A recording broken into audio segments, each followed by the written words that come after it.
Give What? me oh, I did. I gave you the high side. you click start, then point at me as I'm eating. Restart.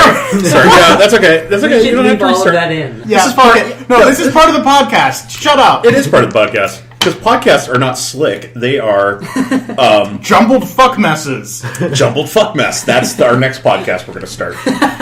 Jumbled fuck mess. Our podcast about .com. sex ed.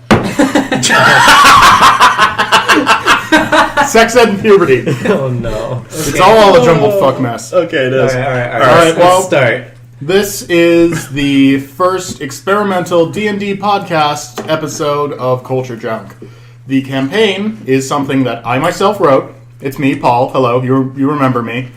And it's called The Blackheart King. I am joined by my best bud, Ray. Yo. They use they, them. Don't fuck that up. My bud, Gus. Hello. And my dad. Yeah, and my dad. Yeah. So, I think before we actually do the introduction to the world, maybe we should introduce the characters? Characters then world? No, fuck, let's just do the world. World Yeah. characters. Alright. Years ago, there was a war that spanned the world entire. The two nations that began the conflict were the relatively small nation of Yulanga and the superpower that was Mesolite.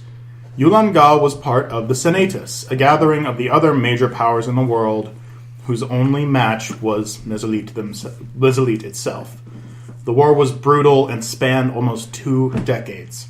Nations were shattered, millions killed, an escalation that made it seem more and more likely that the world was going to be consumed utterly. But then, one day, Mesolite simply collapsed in on itself. Decimated by the conflict anyway, the rest of the world was unable to actually discern what happened. All they knew was that the enemy stopped communicating with its armies entirely. The Senatus, once each of the major parties within had decided they had recovered enough, inquired as to the fate of the country.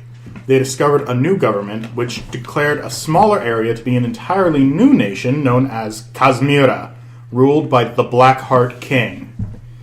The world began recovering, ravaged as it was, and the isolated nation that was Kazmira simply requested that nobody come in or leave. They didn't push back out. They didn't fight. Until recently. The Kazmiran army has begun another violent expansion, giving the Senatus the impression that Mesolite never really died, just changed its name so that they could rebuild their army. You three are inside of the dying mining town of Peric, which holds no loyalty to any greater nation because you are in the land that was completely you are in the area that nobody has anymore because of the war. No man's land. Specifically, you're working for the High Church Mines, which used to be staffed by thousands, and now is just you and 3 others. For one reason or another, you aren't able to leave the town. You know there's no ore, there's no money coming in, and there's just no reason for Peric to even be there. Your supervisor is Fresno Rob, a human man who wears a lot of leather. Your co-workers are Beta, a gruff orc woman, and Fennel, an albino dragonborn who seems to be the only person that Beta actually tolerates. The mine used to have many more people, and the size of the no longer in use shafts do tell of that. But now it's just you.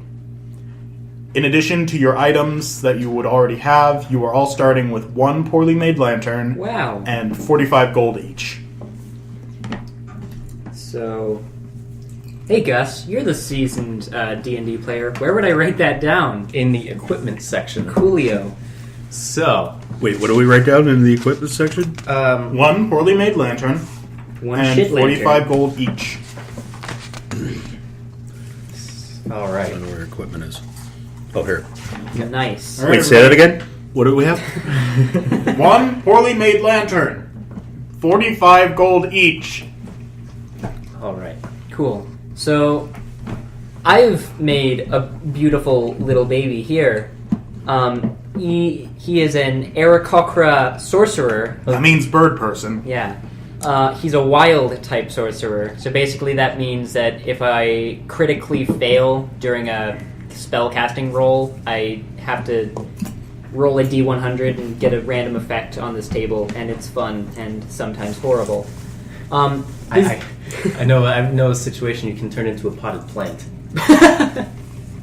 Okay. He's a living improbability engine. Yeah. Yes. So, he is an 8-year-old Aarakocra named Simon Skydriller.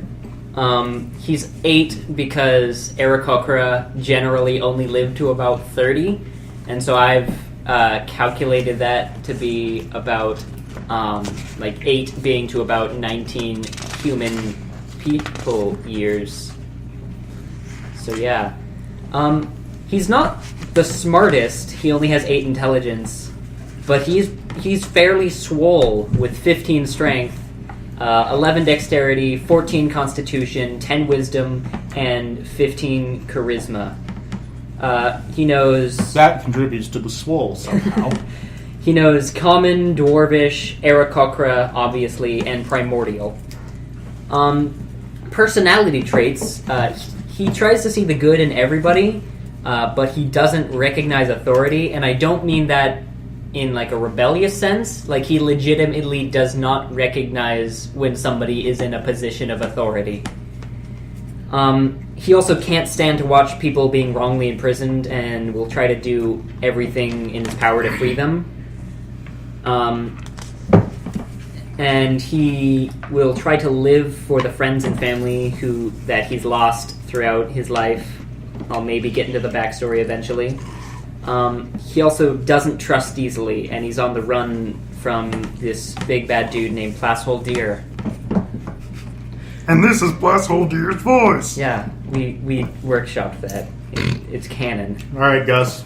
Okay, I am Gus, and I'm playing Rurik Fireforge. That was not his voice. I Just messed make it up. it his voice, because the other option is some sort of vocal needle. Anyway. So, I am I'm a dwarf, and I'm a dwarf barbarian. I used to be a foot soldier for The Mesolite. the Mesolite Empire, and I'm Not Empire. Not Empire. No, Okay, just the Mesolite army. the Mesolite army. Oh, I thought it was like a big empire, but okay. So I used to be a foot soldier for the Mesolite army. I'm an ornery dwarf. You don't need to introduce yourself in character voice. In fact, I'd request that you don't. Okay, so I'm an ornery old dwarf, about 175. So that's middle-aged for a dwarf. You know, he's quite strong. He's got a 17 strength, 12 dexterity, 17 constitution. However, he's not that bright. I mean, he's not stupid, but he's not. He's a moron. Yeah, he's not as bright as others. So he has an 8 intelligence, a 9 wisdom, and 10 charisma. He's not the sharpest crayon in the toolbox. Yes. So he let's see. He is from the war. He has been sort of hardened and he's like very gruff. He's seen some shit. Yeah, he's seen some stuff. He could look a hellhound in the eyes without flinching. Yes, and he has. He gets angry quite a bit. He can start fights quite often, and the reason he's working in these mines is to try and get money to see his family back in the capital. And that's my character. All right, Dad, you're up. All right, I am Chuck in real life, and my character is Amadonus. I just decided, and he's a mysterious cleric. A human mysterious cleric. A human Mysterious mysterious is not a cleric. race. Okay, a mysterious human We're cleric. shaped like question marks. Woo! And I am chaotic good, and part of my mystery is that I've almost no experience playing this game, so Yeah. it will be. So this is it will my be, dad's first time playing, a and this discovery. is my first time DMing. So, I'm going to help as much as I can, but in a chaotic good way, with wisdom and charisma, and some insight Okay. and leather armor and a bagpipe. Okay. Yeah.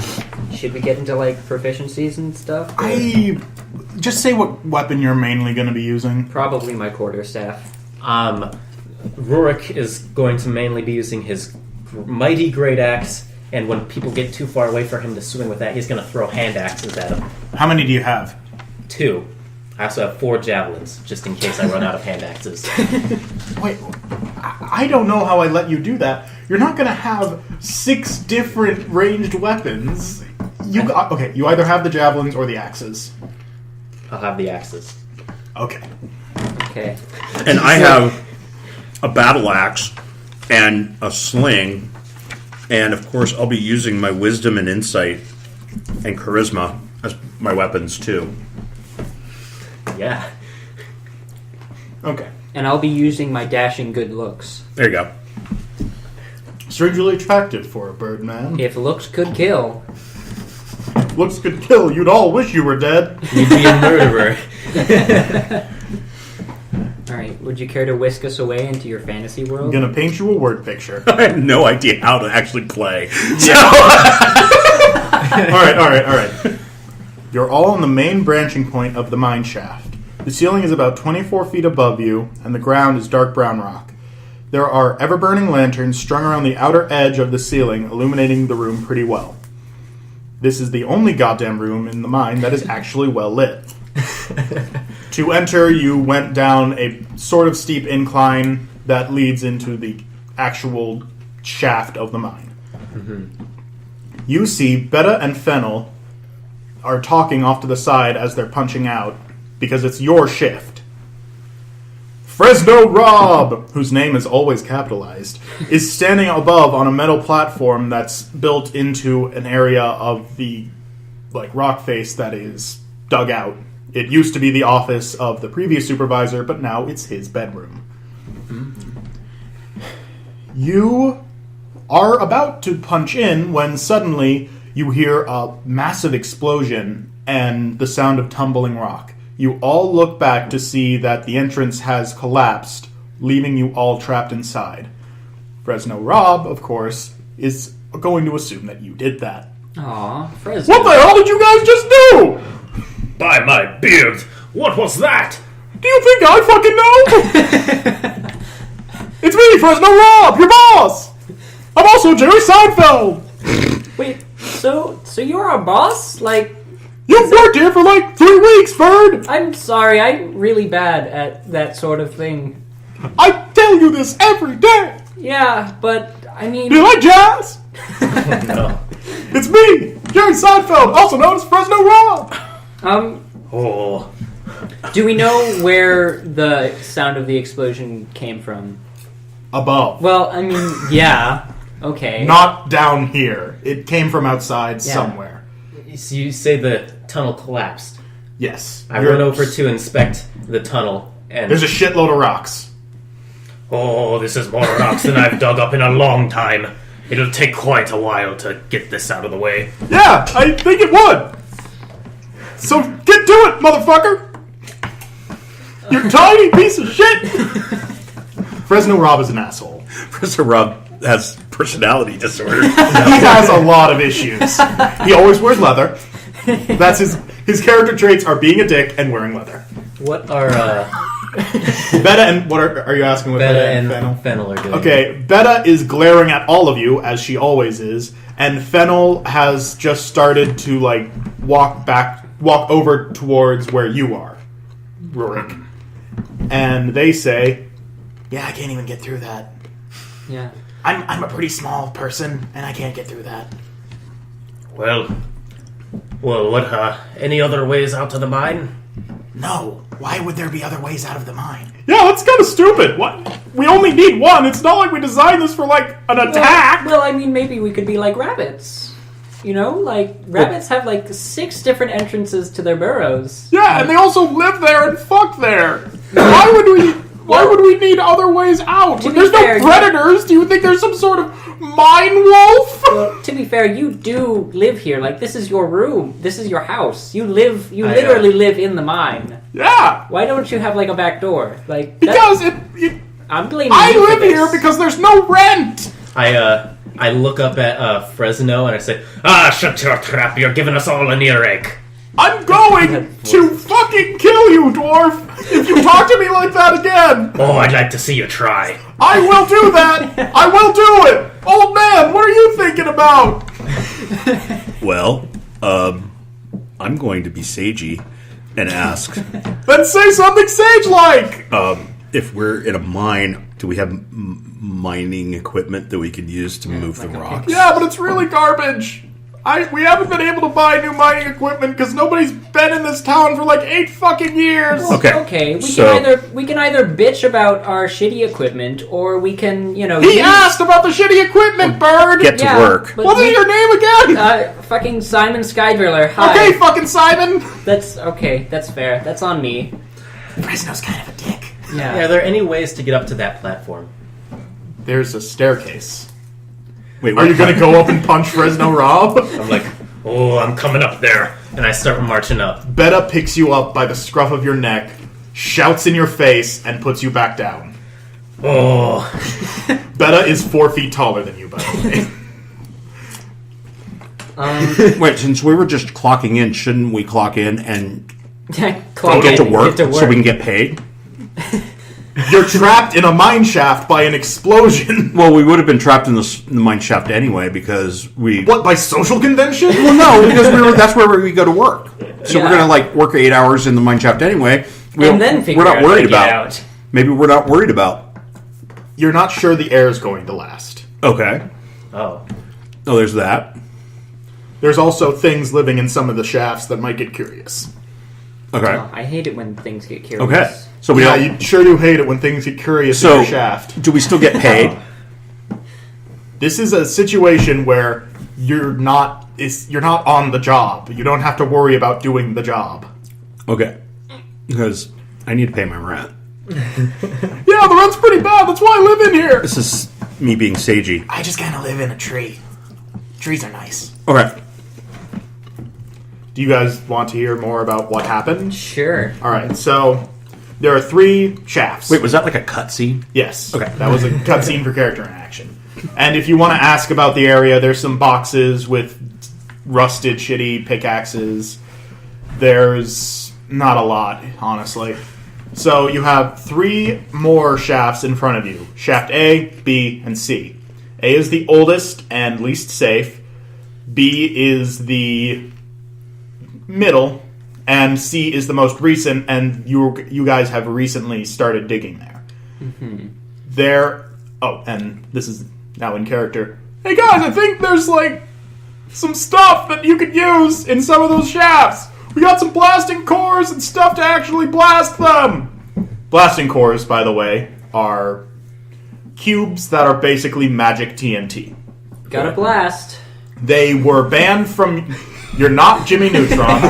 They were banned from use, pretty recently, due to the fact that it's very, very dangerous. They have a variable blast range, and... Yeah, but I So mean, it's like in the old days with whatever liquid or the stuff that Mercury? TNT? the stuff they had people go into the train tunnels and run out. That's TNT. Oh, really? Yeah. Okay. Dynamite. Dynamite. All right. Yeah, so it's magic TNT. Yeah. Okay. But you guys haven't been able to get rid of it because there's nobody who can safely deconstruct a blasting core in town. So you've been storing it in Shaft A until a bunch of slimes moved in. Okay. Slimes. What's a slime? They're It's- pretty much globs of, It's a living glob of slime. Yeah. and it dissolves stuff inside of it. Okay. These don't. Oh, okay. Oh, gee whiz. How do they eat? They are ore eater slimes, which are unique to the area around Peric They. It's pretty crappy to have in a mine. Yeah. It is. You know what? So Herrick's in a pretty bad place. So they're eating the stuff that we're trying to mine? Well, they were. Until You they don't ran know out of what they've food. been doing down there. Okay. They were the ones that caused the explosion. Have they been turning into explosive slimes with the cubes? They realized can't eat the. Okay, blasting cores are made out of like wood. All right. they've adapted to taste the human flesh. Are they That was a normally? sentence Only one of you is a human. Are they normally? 2 humans work at this mine, Ray. Are they normally hostile towards? Yes, they will try to kill you. Okay. Okay. So, What about shaft B? Because we already know it's down shaft C, because we've been working down there. well, Shaft C also has the rope, like the fuse. Okay, so I maybe we think. should... I think I wrote that down. So, Yeah, the fuse. so then there's 6 of us in total.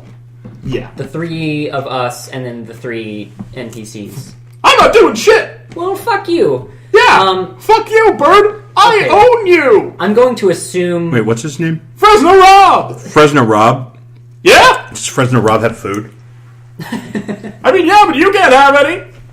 I had to kill this with my bare hands. I can't even hold a sword. My hands are calloused. Fresno Rob might have died in the explosion. Nope. I am completely fine. I'm going to live forever. I was kissed by a witch. I'm going to apply some chaotic good to Fresno Rob here in a minute. I haven't actually done any crimes. I pay you fairly out of my own goddamn pocket. Wait, I'm what? just a dick sometimes. So- Fresno Rob. So you say there's the explosives in mineshaft A, and The fuse is in C, and the detonator is in B. So we gotta so go we got to down go into each one. Yes. Alright, but why keep all of the different components of the bombs in different There's shafts? slimes that will kill you, and they just sort of toss the bombs down into Shaft A. In Shaft B, there was an accident involving some unfortunate demon summoning attempts. Oh. And in Shaft C, they just forgot it. Okay. Okay. So I'm going to assume that the other 2 NPCs that are probably I'm not doing jack shit. Wow. Well, okay. What I'm about tired. I've been mining for like 3 days. Yeah, What about- well... Not actually 3 days. I use hyperbole a lot. What about Bretta? Or what was her name? Beta. Beta. Beta. B-E-T-T-A. Beta. Better. So, Betta, are you willing to travel with us into the mines? fuck off. Alright. then. Cool. So my original plan was to go down, like, take like 2 parties and maybe try to go down C and B. Just so you know, step 1 of No, I know. D&D never split the That's party. why I was going to send the other 2 down like shaft B to get the detonator. So I guess maybe just take it one at a time. Yep. Yeah. So That's what I designed this around. I turn to Betta and Fennel and I say, "Well, you're not getting out of here if you don't come with us. That's for sure." Yeah, he's got a point there. We are I could all just kill all of you and dig out with my bare hands, but I'm tired. yeah. You don't really need to kill all of them first.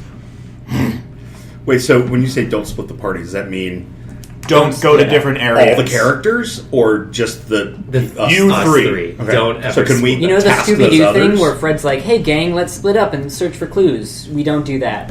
Amongst us, but can we send those other 2 to like? You can do ask, something. but they are not. They don't seem like they want to. Okay. Fresno Rob is lazy. Betta is just sort of tired, and Fennel is very tired. I'll have you know, I have a +4 to persuasion. You can roll for that, Nice. but you're gonna have disadvantage if you try to do it on Betta because she really dislikes all of you. Then I'll do it on Fennel. Okay. That is a whopping 13 +4. I did not plan. What's the roll against? I don't know. It's a charisma roll, so I think it's opposed charisma, perhaps. I could check. Fennel's pretty dang charismatic. All right. They managed to get Betta to tolerate them. I'd say just roll something while I look it up. Make a DM decision. yeah. That's a 17. I literally just thought Fennel probably has around 18. Okay. So Fennel's basically Okay, what do you say though? Yo, you know, if we don't try to, like, maybe blast all of this rock and shit out of the way, we're all going to die down here, and I don't think any of us want that. I could go either way. I'm really tired. Okay, but we're literally just walking down a shaft. If you want to wait like an hour, I would be able to help. I assume the oxygen will be in pretty low supply by then. You know, I mean, you guys have magic. Don't you have, like, conjure air? that's not a thing that exists. I I'm don't know. sorry. I don't really do magic. I don't pay attention to it. Maybe Is that Beta? No, this is Fennel. Fennel. Okay. Betta's the deep-voiced one.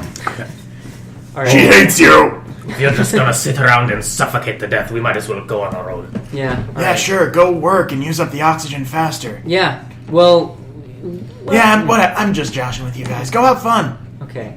So, do we want to go down B or C first? You want to go down the one you want to go down. I say, Now, there are components in each. Yeah, I know, but I'm saying first. Let's go down to shaft Wait, C first. Do we know what components are in each shaft? Yes. Shaft A is the core itself, Shaft B is the detonator, and Shaft C is new and it's just the fuse. Yeah. So, I say we go down shaft C first, grab the fuse, and then B, and then maybe deal with the slimes. Okay. Do you guys all go down? yeah, I put on my pack and light my lantern, and I start walking. All right. So, you start heading down the tunnel to Shaft C. It takes a little while, but you do reach it pretty fast. But you don't see the fuse. Oh, gee whiz. But what you do see is some sort of room. You don't understand how, but since you were last in the shaft, somebody has dug into a large stone room that is completely black. Is You it- can't really see into it, but whoever dug into it, hit it, dug around the area that they hit, and then started pulling bricks out. So, is it safe to assume that this is sabotage? No, because this doesn't look like a recently constructed room. So This there- room is So it's like a side room? no. This room, whatever it was, So it's like it was already there and we dug into it. yes, and you can sort of tell. The only thing you can tell just from finding it is that there are strange runes marking the walls and floor from what you can see, and the air coming from it feels wrong. Wrong? Wrong. This is the slime No, path? this is Shaft C. This is the recent one, Oh. and you don't know what's going on. Is it like magic wrong? You don't know. Can I If you roll- want to make So, a roll, yes, you alright. can tell. Can I use my dark vision as a dwarf to Actually, see no. better? You Oh. can't. You can see. You can't really see in there. The darkness is different. It's not the same kind that you are able to see in. Okay. It's not just a lack of light. It's not a lack of light. It is a presence of dark. I'm going. I say, Oh, I can't see through here. This is something foreboding indeed. I'm gonna roll Arcana to maybe see if I can't figure this shit out. Roll. It's Wow, that's a 3. It's a room. Oh, cool. well, Hey, It's a guys. room, and there is probably a ceiling. You guys, I think something's going on in here. Maybe, so perhaps. I walk into the darkness. Oh, well, Do you have any magic items on you? he's dead. No. Then you go and find. I walk in. Cool. All right. The room is 12 feet by 12 feet, and even with your lantern, you can only see around 6 feet in front of you at a time. You see, as you walk in on the other side of the room, the fuse wrapped around some kind of small journal. I walk As over- you're in here, you do not feel good. You feel like there's a lot of things staring at you. I yell in after him. Hey, you see anything in there? Oh, I've got the... You actually don't hear him. Oh. Oh, all right. Because the darkness absorbs. Hello? You don't know. All right. Well, Awesome. he's dead. Let's go to Shaft B. You guys can see him. Oh, Like the light, you can see the light around him. Okay. But you just can't. He can't hear you. Okay. I look up You and can't see anything. The ceiling's too high. I try to find my way to a wall. You do, and there are more of those runes. They are not anything you can recognize. They seem at first to be random, but you start to see patterns. But as you recognize the patterns, you feel like your brain hurts. All right, I'm gonna go in after him. You can't. I can't. When you get to that wall, you just stop. Oh, gee whiz! I Is it because I'm a magic boy? Yes. Well, you can actually tell something about this is keeping you from getting in because of your magic. pull out my pick. I'm like, well, these don't seem right. And then I smash. I attack the room. Roll a strength check. Strength. Ooh, that's a good one. Check or save? Check. All right. I got a 21. Ooh. The pick shatters. Oh. And the top part of the actual handle breaks along with it, and you're left with a sharp half stick. You don't understand what just happened, but it felt as if instead of trying to break the wall, you were trying to break the pick. You don't know why you would do that, because you intended to break the wall. I start cursing. Blast! Dang! He's cursing. Such a potty mouth. In Dwarvish, those words mean fuck shit and ass blast. So.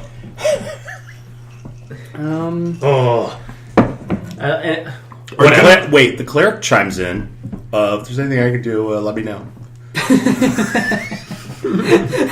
Actually, Amadonus, when you see this room, you feel very uncomfortable. Like somebody. Sort of like how I felt when I started to head up for work this morning. Oh.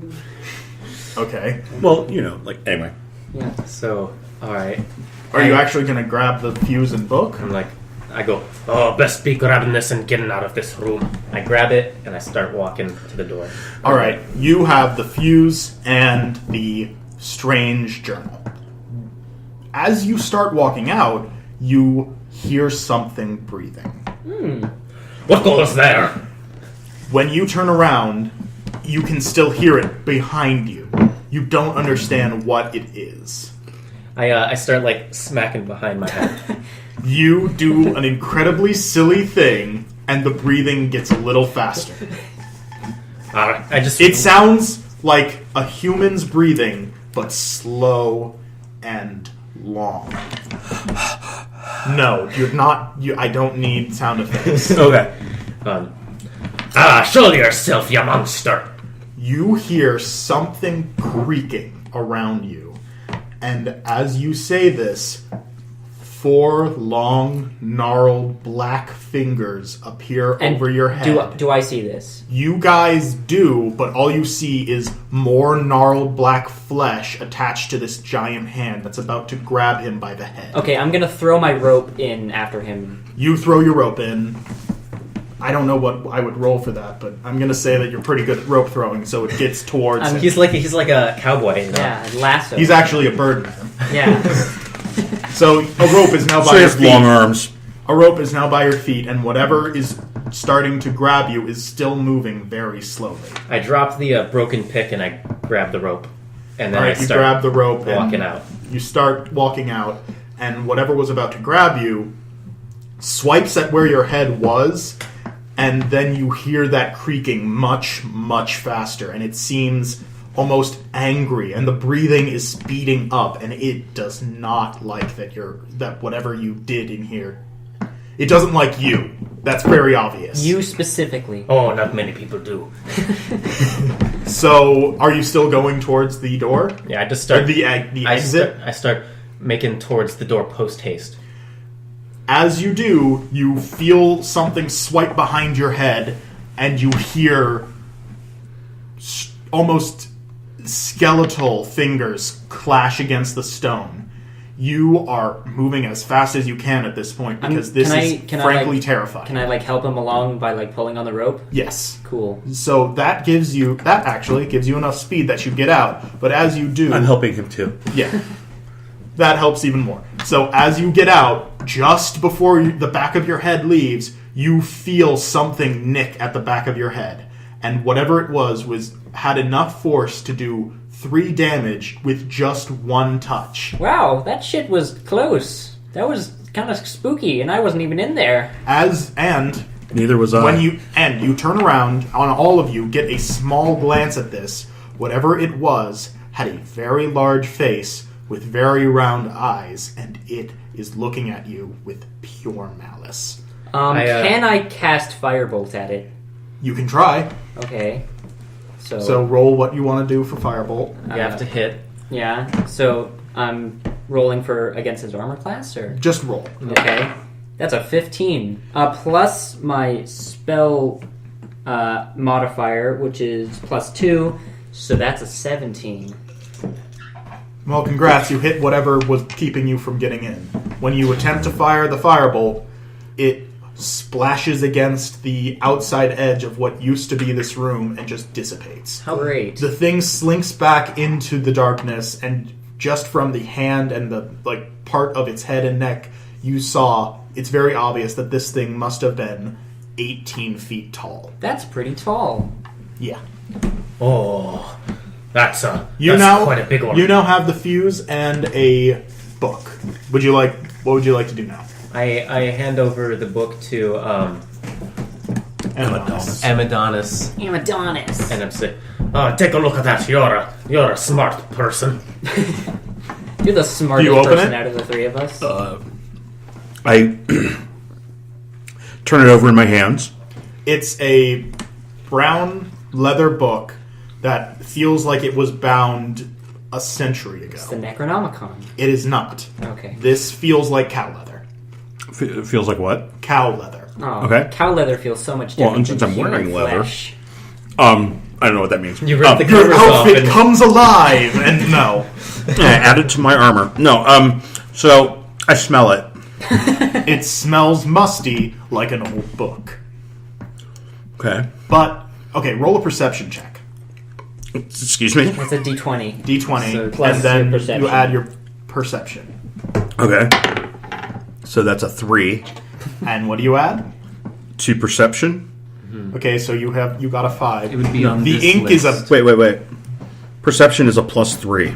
Oh, so that's a 6. So I have a 6. It doesn't smell like normal ink was used. Whatever was used to write in this, it's not the ink that most people use. If Can that I was... ro- Wait, hold on, just so I know. If that was... if it was higher, you'd be able to tell a lot more. A lot more. Okay. Can I look over his shoulder and check it out too? Yes. Cool. I'm Okay, gonna so roll it's With your keen bird senses. with my keen bird face. it's not normal ink.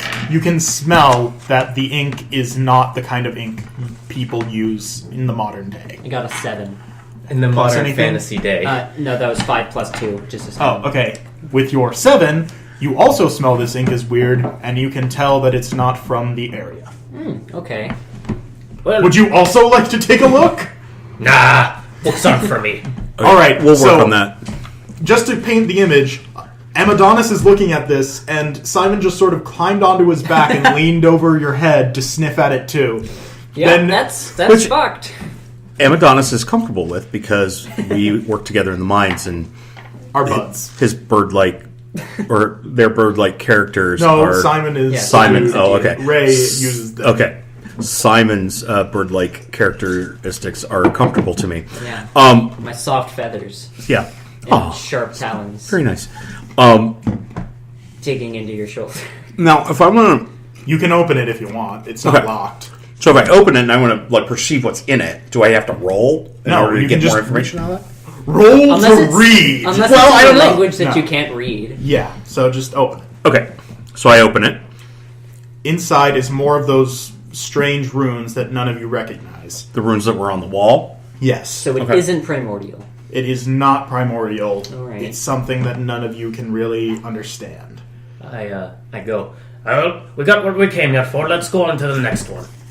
Yeah. Yeah, alright. So you guys head out of Shaft C, and I put the book in my, and I tuck it under the layers of my armor.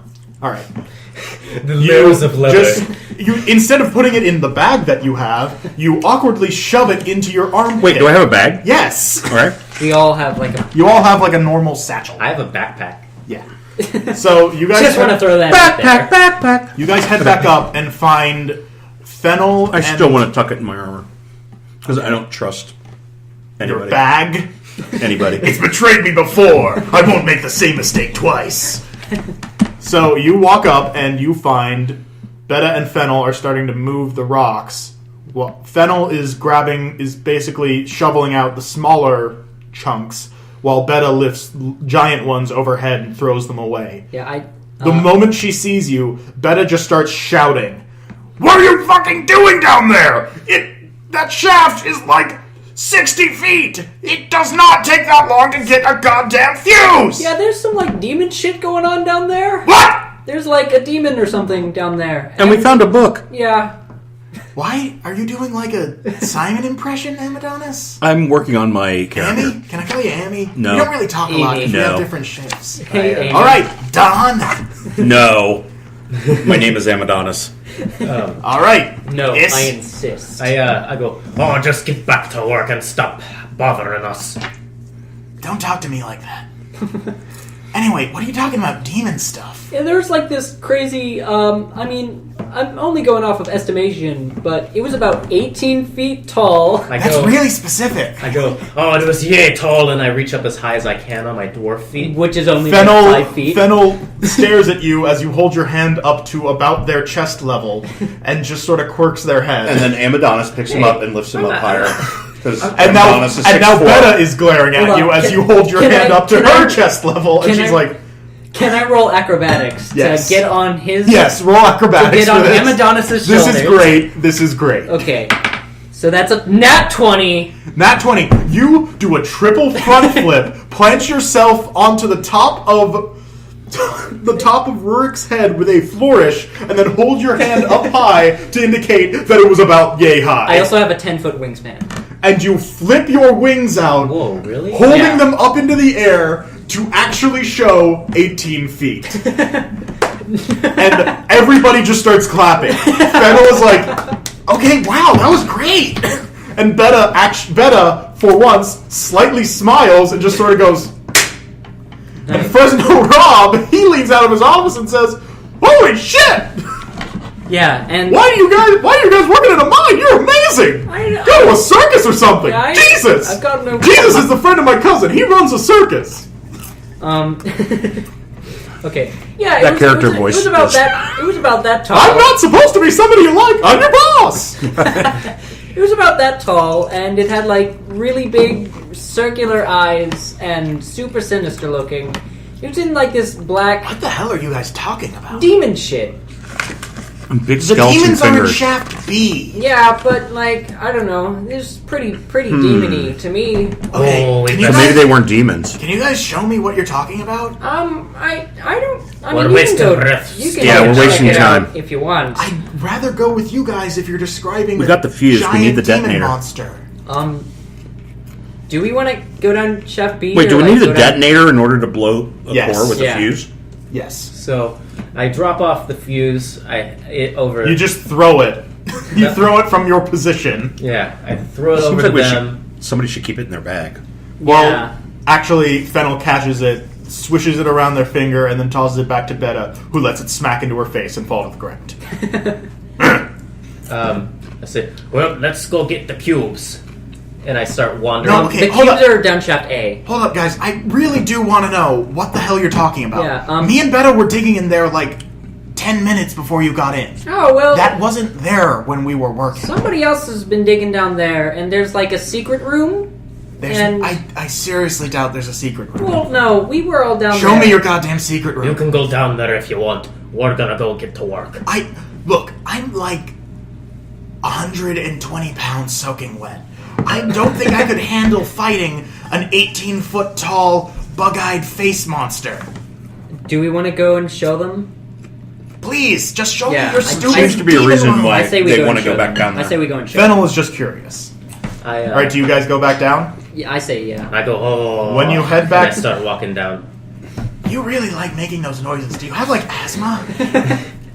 Do you need some sort of herbal essence? That's a shampoo. I scowl again, and Not here! I don't even know what a shampoo is. I don't have hair. All right. This is I'm a fantasy dragon. shampoo. So you guys all head back down with He's- Fennel riding on Amadonus' shoulders, and like a they were scaly right. guy. They are really, really light. And once you get down there, nothing. There's no indication. There's not even the removed bricks from. Oh, the well, wall. that's egg on our face. I look at the stones and I In my start. culture, egg on the face is used to indicate that you tried to eat somebody's child. Well, I mean, that's kind of similar for me. I'm a bird man. Nice. And they hold their hand out to fist bump you. I Fist bump them. I walk. I fist I walk. bump. I run over to the stone. I'm like, This was not the same like it was before. Oh, Yeah, I guess that you guys aren't used to seeing this. Yo, Amadonus, show them the book that you found. I pull the book out of my leather armor. They snatch it out of your hand, start flipping through it, and they seem sort of confused, and then they close it and drop it back in your hand. Yeah, I don't... That is, scribbles. You found some sort of madman's journal.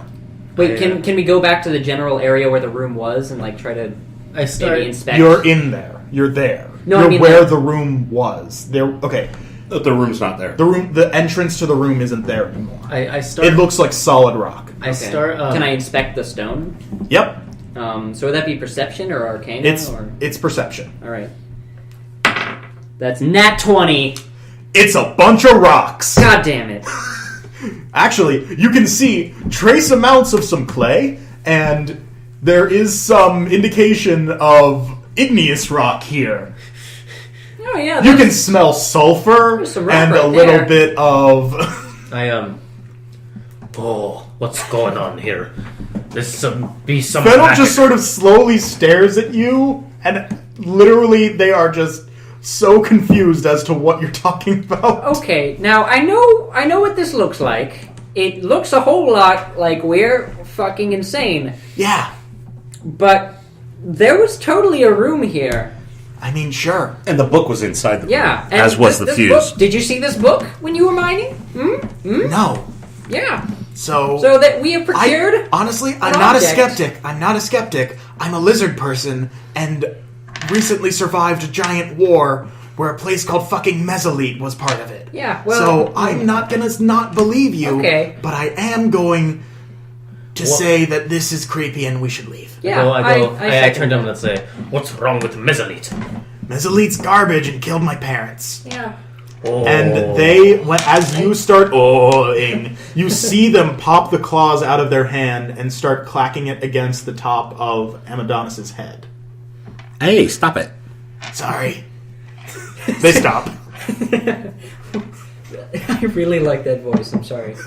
We don't have time for this. Thank you. I'm just gonna. It's mine. I made it myself. No, I was by talking talking. about Amadonus' voice. Oh, fuck you then. Oh, that's just my voice. I say, We best be finishing this before we run out of air to breathe. Yeah, let's go back down Shaft B this time. All right, you head back, and once you get to the main room, Fennel leaps off of Amadonus' shoulders, and you start heading into Shaft B. Now, before you go, Betta actually grabs Simon by Hey. the head and turns you around. Hey there, big lady. Demons are down there. Yeah, Don't die. I'll try my best. Then she shoves you to get you back to where you would have been if you were still walking.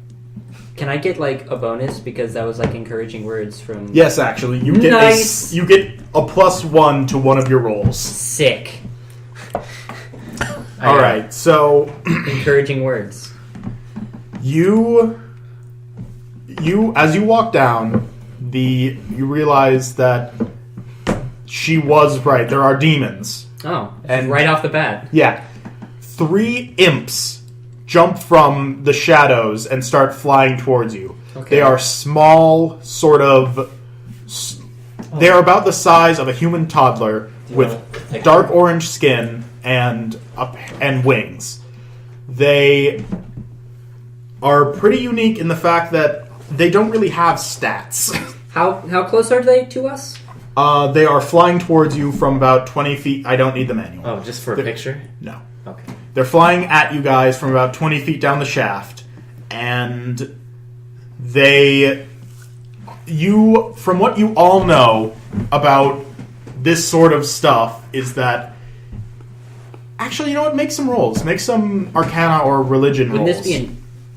All right, I'll do it Arcana because I have a -1 in religion. I got a 14 Arcana. That's a 4 + 1, 5. Okay. Wait, do I do something? Yeah. roll Arcana or Religion, whichever you have a This better one? bonus in. Yeah. 12.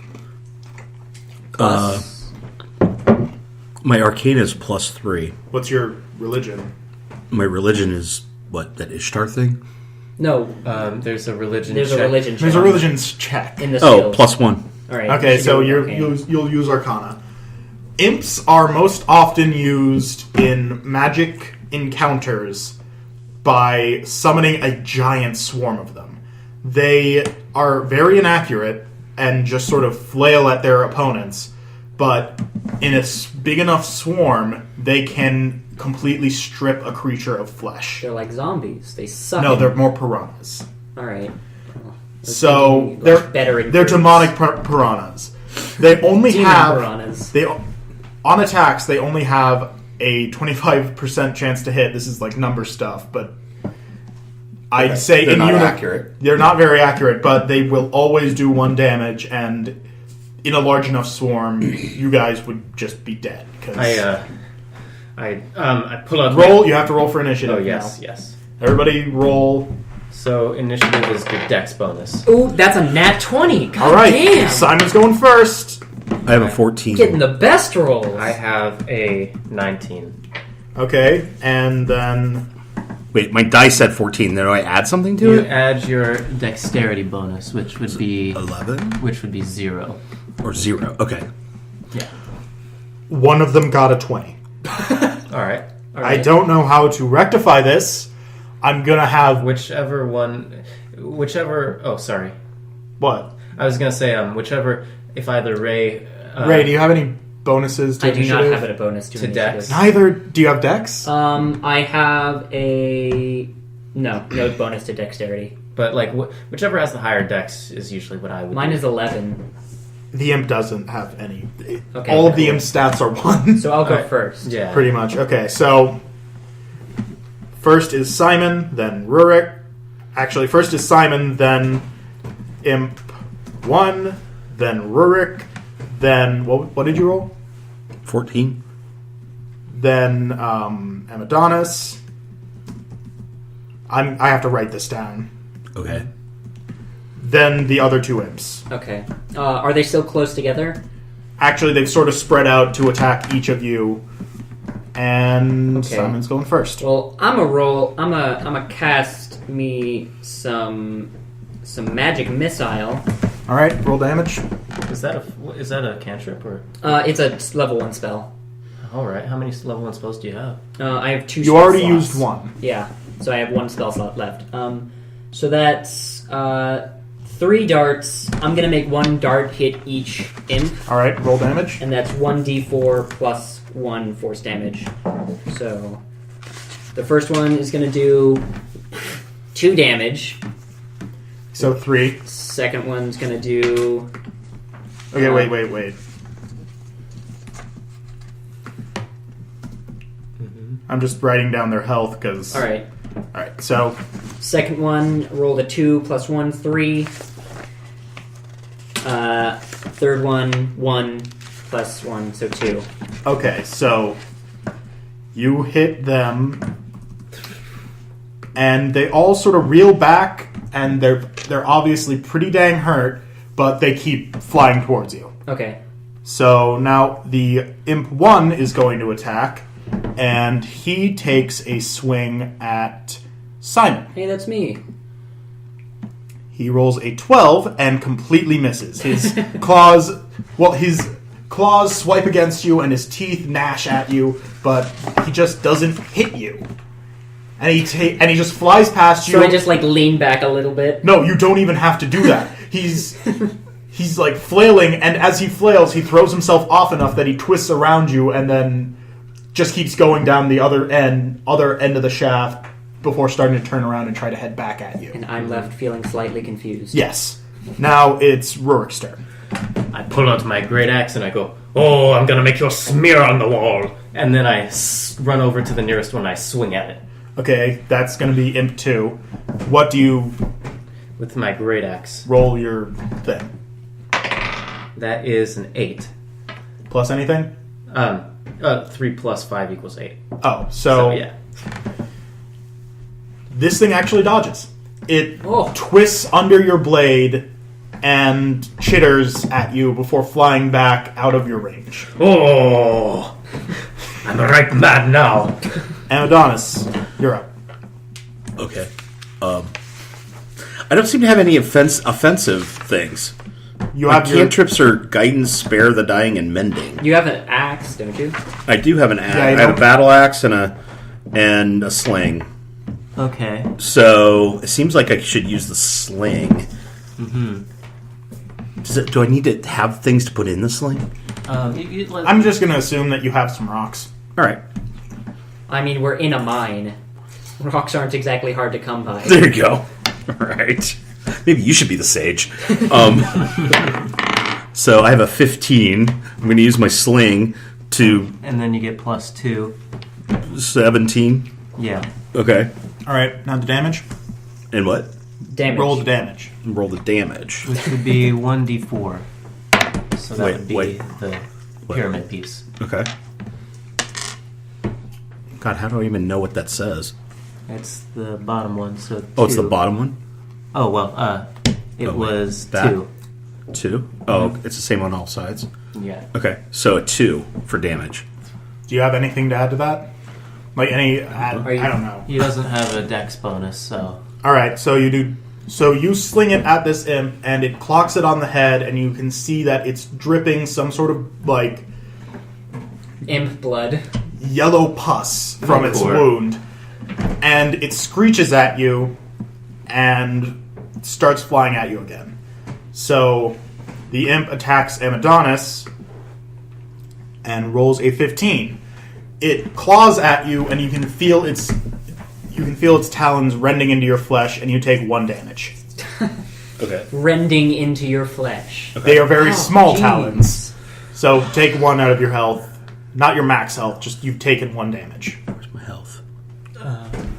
There, so... So, Okay, so I have go down to 8. 8. yeah. Okay. And the other imp, the one that you missed, turns and flies at Simon. Hey, that's me. He rolled a 5 and flies right past his head, right past Simon's head, and slams headfirst into the wall. He's not hurt, but he does look a little dazed, and if you guys swing at him, he will have disadvantage on his dodge. Nice. Is that my All right, turn? now it's Simon's, yeah. I'm gonna smack that motherfucker with my quarterstaff. All right, roll. So that is a 6. Does that beat his armor class? Yeah. All right. And then a quarterstaff is 1d6. These things don't really have an armor class, but they do have the ability to try and dodge, and this one rolled a 2. It's our quarterstaff is 1d6 plus 2 bludgeoning with a plus 4 attack bonus. What does that mean, Gus? I think that means you add 4 to your, 1d6 like, plus, so add 4 to whatever you roll. Okay.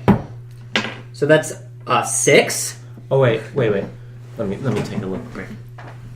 So let's see. So you rolled 1d6 plus 4 is 2 hits, so you'd add that to your d20. Oh, okay. And then that would be 1d4 or 1d6 plus 2. Okay. So you just So add that does 2. 8 damage. You smack this thing in the torso, and it basically pops. Nice. It is completely destroyed. You are actually a little grossed out as the weird yellow pus covers the end of your quarterstaff and Ugh. most of the wall. Ugh. It So was gross. They're like zits with wings. Hungry zits with. Oh. Yeah. So you just annihilated an imp, and the surviving one sees what you just did and laughs because they're weirdos, and then flies at you and rolls a 12. So he again swings at you, doesn't hit, but keeps going without any impediment. This is like the most pathetic fight They, ever. yes, these things are usually attacking in swarms of thousands at a time. And how many are here? Well, 2. Now That Simon's done with one of them. Okay. So, next up is Rurik. Oh, come The here. only imp that's close is the one that didn't miss Simon twice. Alright. Come here, you little devil. And I swing at him. Okay? I got a That would be a... It rolled a 2 to dodge you. You're going to hit. Yeah. Alright, I Unless hit you rolled it. a 1. I rolled a 22 to hit. Okay, So, now roll the damage. damage would be... Oh, this thing's going to be a splat on the wall. Hey, we're recording. So, I got a 5 for damage. all right, well, that barely killed it. So you sink your axe into this thing's gut, and you see that pus seeping onto your blade, and it Oh. makes a quiet gurgling noise as it falls limp and dies. Ah, serves you right. And I kick it. You somehow manage to twist your leg up to the swinging angle that you just hit this imp in the gut with, and you sprain your leg attempting this. No, I feel like you should roll an acrobatics. Roll a dexterity Oh, I check. thought it was on the ground. After. No, your axe is embedded in it, and it's against a wall. Oh. Roll a Never mind check. then. No, you're rolling a You already dexterity said check. it. You said Okay. you did that. 13. You swing your leg up, kick it in the side of the head, and then fall on your side because you just Just for fun. yeah, I guess You tried like doing a roundhouse You kick. you tried to do a roundhouse kick, But you're a and dwarf. just kind of fell on the ground, Alright. and now you're just on the ground. You get up, you get back up, but you're very embarrassed.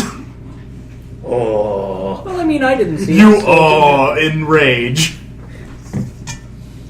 Okay, so there's one left. And it's your turn. Okay. This time I'm going to use my battle axe Okay. because I've had enough of this. Oh, it's taken off. He says sagely. But- So 12 plus 0 because... Yeah. Okay. So 12. What's 1d8 slashing?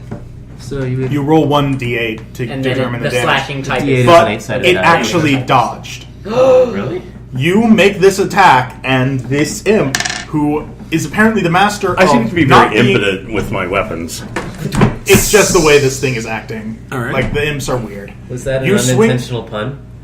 Impotent with the axe? Imp. Ah, God. Ha! It was unintentional. Thank you. Ha! Okay, so you Thanks take for a the credit. swing, but the imp, who is a master of not being hit as much as it is an idiot at hitting, twists around it and then sneers at you. It's wearing sticking its boots of anti-hitting. its boost of the unhit. It twists around you. It's not actually. It twists around you and sneers at you, putting its thumbs into its ears and wriggling its fingers while sticking its tongue out. Oh, what a dick. And do I have to roll if I want to flip it off? No, you can do that, but it's still giggling at you. And now it's Simon. Sick. I'm gonna shoot. So do we keep going until the last one's dead? Until it's dead, yeah. All right. Yeah, I'm gonna shoot a firebolt at him.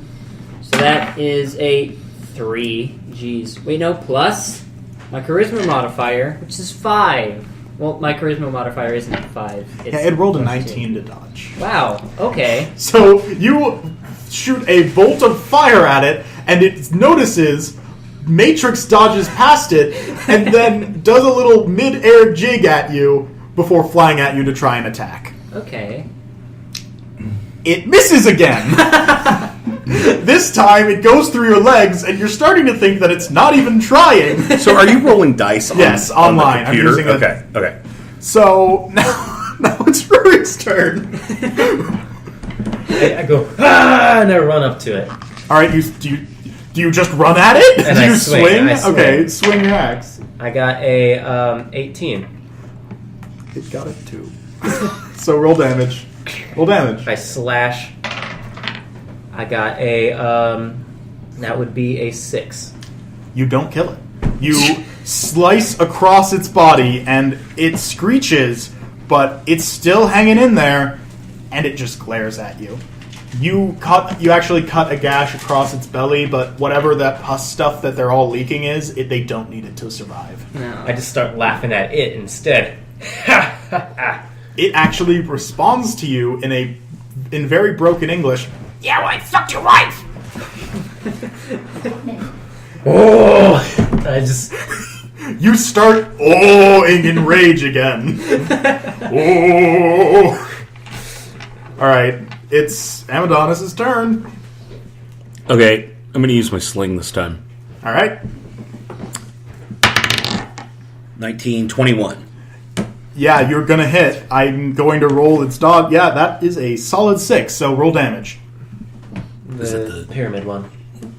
and it's the one it lands on at the bottom. Yeah. 3. Yep, that is enough to kill it. Nice. You pull back your sling. You swing. You start spinning it around in your hand, and then let loose. And the imp has a moment to see the projectile heading towards its head. Oh, no. Before the stone is embedded into its entire face and it falls down dead. Oh no. I walk over there and I'm like, ha! Serves you right! And I start stomping on it. Do they have any loot on them that we can... Any A food? lot of pus. Oh. Is the pus edible? Oh. You can try. All right, well, Take I'm being wanna- sagey. Take Do poison. you want to try damage. it?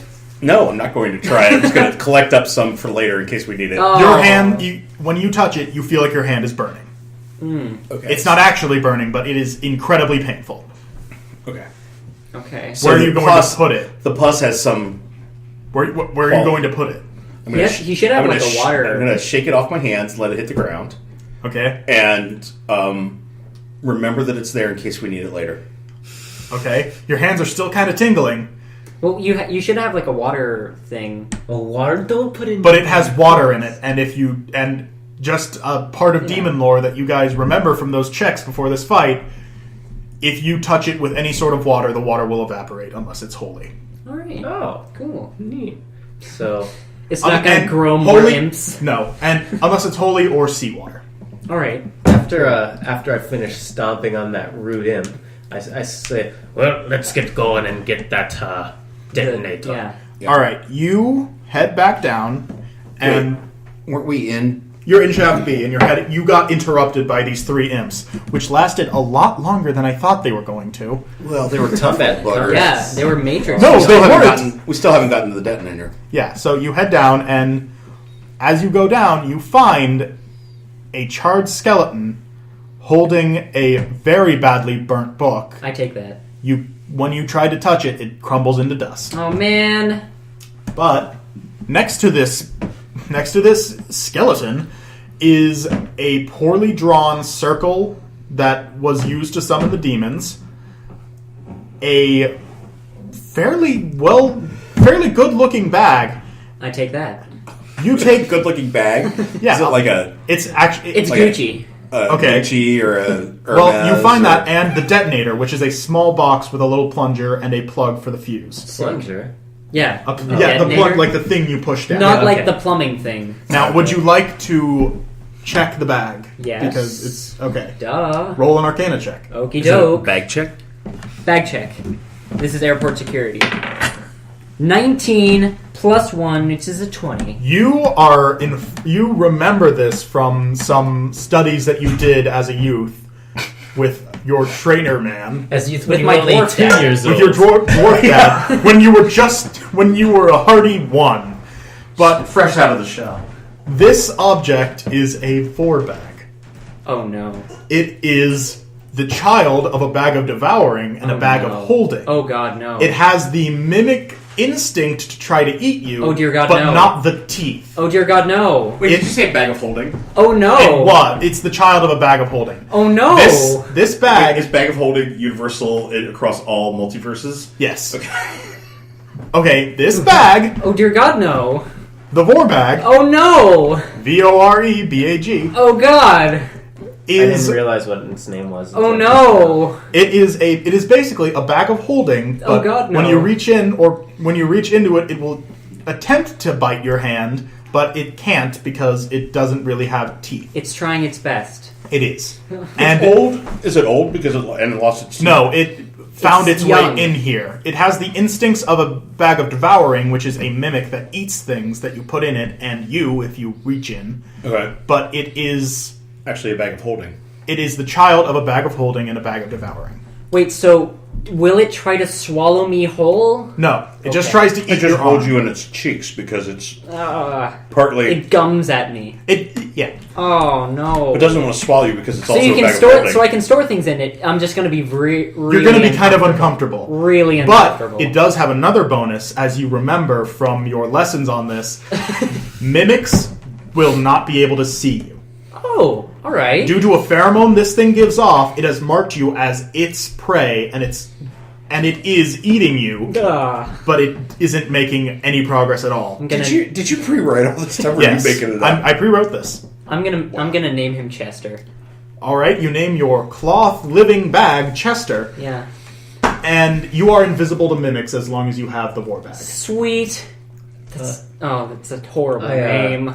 Well, it's its name. Oh. That is the species. I look around the room. What do I see? You see some rocks, a I'm stalactite. gonna do a Alright. perception You check. see Simon and Amadonus. My hand being bored. And some. Well, are you reaching in? I mean, obviously, I had to reach in just to tickle him. All right, you reach in and give a little tickle to the war bag, and it giggles. I need to establish my relationship with my vor bag. Okay, so you. The others in the room avert their eyes to give them some privacy. Yeah, it is a little uncomfortable. You feel like voyeurs. Is there anything else interesting Warriors. besides the skeleton Oh. and the bag. Bag. And, well, there's the detonator. Oh yeah, I picked that. Oh yeah, there's that. Oh, Yeah, you grab the quest item. So you have that. All right. There's not really much else. All Whoever. Are you heading back? Yep. Let's go and get that last thing we need. Okay. The blasting course. You head back up, and Fresno Rob is. You hear a bunch of noises from inside his office. Betta is resting now, and Fennel waves to you guys, and they're eating some bread. Oh, I yo, you think really we can go get in for on that action? I mean, Fresno Rob's actually looking for more. We kind of took this from him. Oh, I see. Bigger than him. Where is he right now? Just out of curiosity. Fennel just slowly points to the office where noises are coming from. You know, that place he lives? That place that he lives and doesn't let anybody else in? Yeah. That place that he lives and he usually spends his time in? And Alright, that he's makes not sense. in sight right now? Okay, yeah, I get it. Jeez, dumb question. And you guys have been to the other two shafts? I get it. You just came out of one of the only places he would actually go? Okay, fine. I get it. I get the idea. It was a dumb question. You don't need to press any further. I get it. Betta actually just says, "Stupid." So, do you drop off the detonator? Yeah. All right. Can we get some bread? Yeah. You can rest up here. Cool. So, you guys all nosh on some bread. It's kind of stale, not really good, but you rest and just get your health back up and recover your spell slots. Takes about an hour. Short rest. Okay. You have a short rest. So you can cast spells again. Nice. Well, So does that mean my health point goes back up to Yes. 9? yeah. Okay. Now, Oh, by the way, thanks for the encouraging words on those demons. Yeah, we popped those suckers good. You all smell of demon pus. Yeah, it was pretty disgusting. Yeah, those things are gross. Have you met Chester? What the fuck is that? I show them my bag of vor. no, it's just the My vor vor bag. bag? The bag of vor is a different Oh thing. God, is it? No, Don't- not yet. Okay. Not yet. Oh Now no! you've planted the I idea in planted my the mind. seed. And it'll grow into a beautiful fetish tree. don't. Okay. God. Anyway, you show the bag, and Betta actually reaches back to punch it before no. Fennel grabs her arm and says, No, I think it's cool. I think it's chill. He only gums. He's a little boy. He's trying his best. I go, all right. Well, let's go. Okay, so as you look to Shaft A, you see that there is a large wooden barricade that was constructed years ago. And it's been sealed off for a while due to the slimes going in one night while nobody was in and basically taking the area over. Was the ore in Shaft A exhausted? No, but that's why the slimes went in. Yeah. Okay. So So it was blocked off. They blocked it off because it was dangerous. It was and dangerous that's why because they of the started, slimes? Yeah, that's why they started digging Shaft B, but that part of the mountain that this mine is built into doesn't have a lot of ore. And that's why somebody tried to summon a demon to get more ore and got ravaged to death by a bunch of imps. More doors? Tried to fight. More ore. More doors. But the imps, scared by the light above in the tunnel, just started eating each other, leaving those 3 that you guys encountered. It's like trying to fight fire with napalm. No, Summon demons. No, this guy was literally trying to summon a demon to make a deal to put ore in the mountain. Wait, remind me what's the ore in the mines that we're mining? Iron. Iron, and it's used for Killing fairies and swords. for making swords and killing fairies. Yes. Is there a big business in that? Probably not so much. Fairy Yeah, murder? actually there There is. is? They are dicks. Okay, but if the It sounds to me like this Peric is on hit hard times, but if there's a big market for the ore, then how are we not in better shape if there's a demand for the ore? Because we have no access to the ore. There's a bunch There's of no slime access to the towns. ore, and Slimes there's are in no the way. access to people who would trade it. All right. Okay. All right, so You guys want to try and go into Shaft A? pull out Yeah. my axe and I start slashing down the barricade. You just kind of get it stuck in there and just keep whacking at it, but Beta eventually walks up behind you, places a giant hand on your shoulder, or attempts to, but it sort of overflows onto the top of your head a bit, and just shoves you away. Then she rears back and punches her arms through the barricade, twists them a bit, and then pulls back, leaving a hole large enough for you guys to get through. And I clap. Thanks, back. Beta. Oh, I could have done it She's- myself. She just growls at all of you and heads back to where she was She's sitting gruff, with but with Bella. a heart of gold. Yeah. It's more like polished brass. All right. So, you are all heading into Shaft A, right? Yeah. Get down in that shaft. You're very curious about the shaft, right? Shaft curious. Okay. Oh. Okay, let's continue. I'm very much into describing my shafts. All right. Sorry, guys. Plural. What? Ray just said like plural because I said shafts. Okay. Okay, so Let's move on. there is a lot of there's a lot of rock that has collapsed and partially blocked the tunnel in multiple places. So, but you guys managed to, get through with the knowledge that there are blasting cores just sort of at the end. Okay. So, as you go through, you find a much larger room that is smoother than all of the others, and you see some green shit on the ceiling. Ooh. Across the room is a completely white skeleton that was picked clean by something, and next to it is a small bottle and a very large set of doors. Okay. Doors. Yeah. Yeah, you know those Metal like, wooden domes. things? Metal doors, but but whatever the metal is, the slimes obviously can't have eaten it because Yeah. they're still there. Alright. I look up at the glob on the ceiling. I'm like, ugh, and I pull out a hand axe and I just throw it up. Wait, how tall is the ceiling? It's pretty dang high. You would have to get a really good roll. So roll. I know that I can roll up to 60 feet with disadvantage. All right, roll. Do I have disadvantage? Yes. You're fighting against Whichever gravity. one's lower. I got a 13 plus 3 to hit, so 16 to hit. Your axe flies up, up, up, lazily hangs in the air for a moment, and then plops into the glob and begins decaying. It's made of metal, right?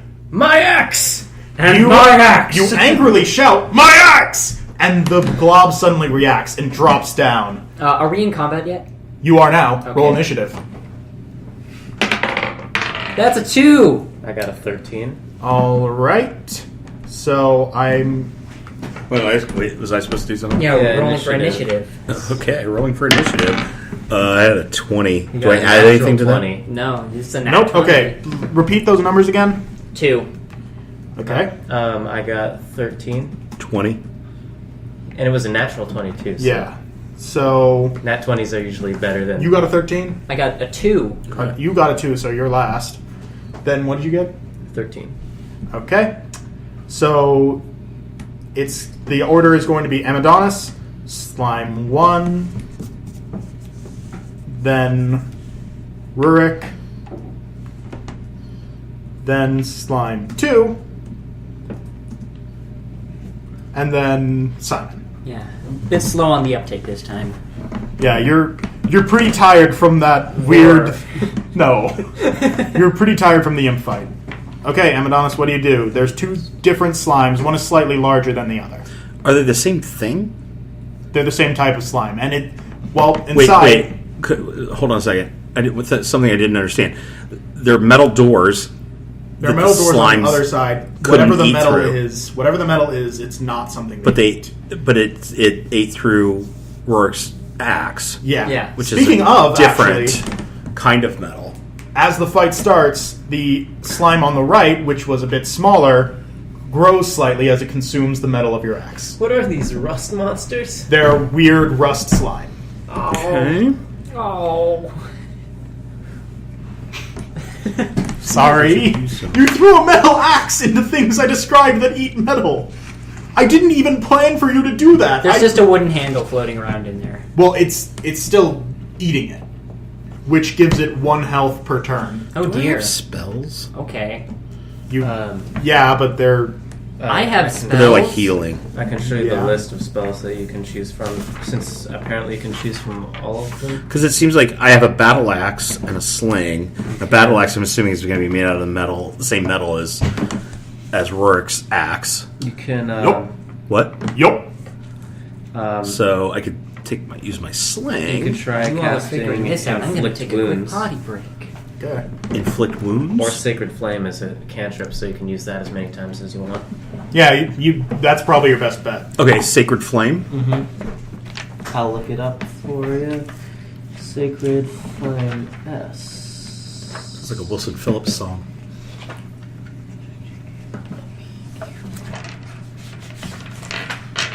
S.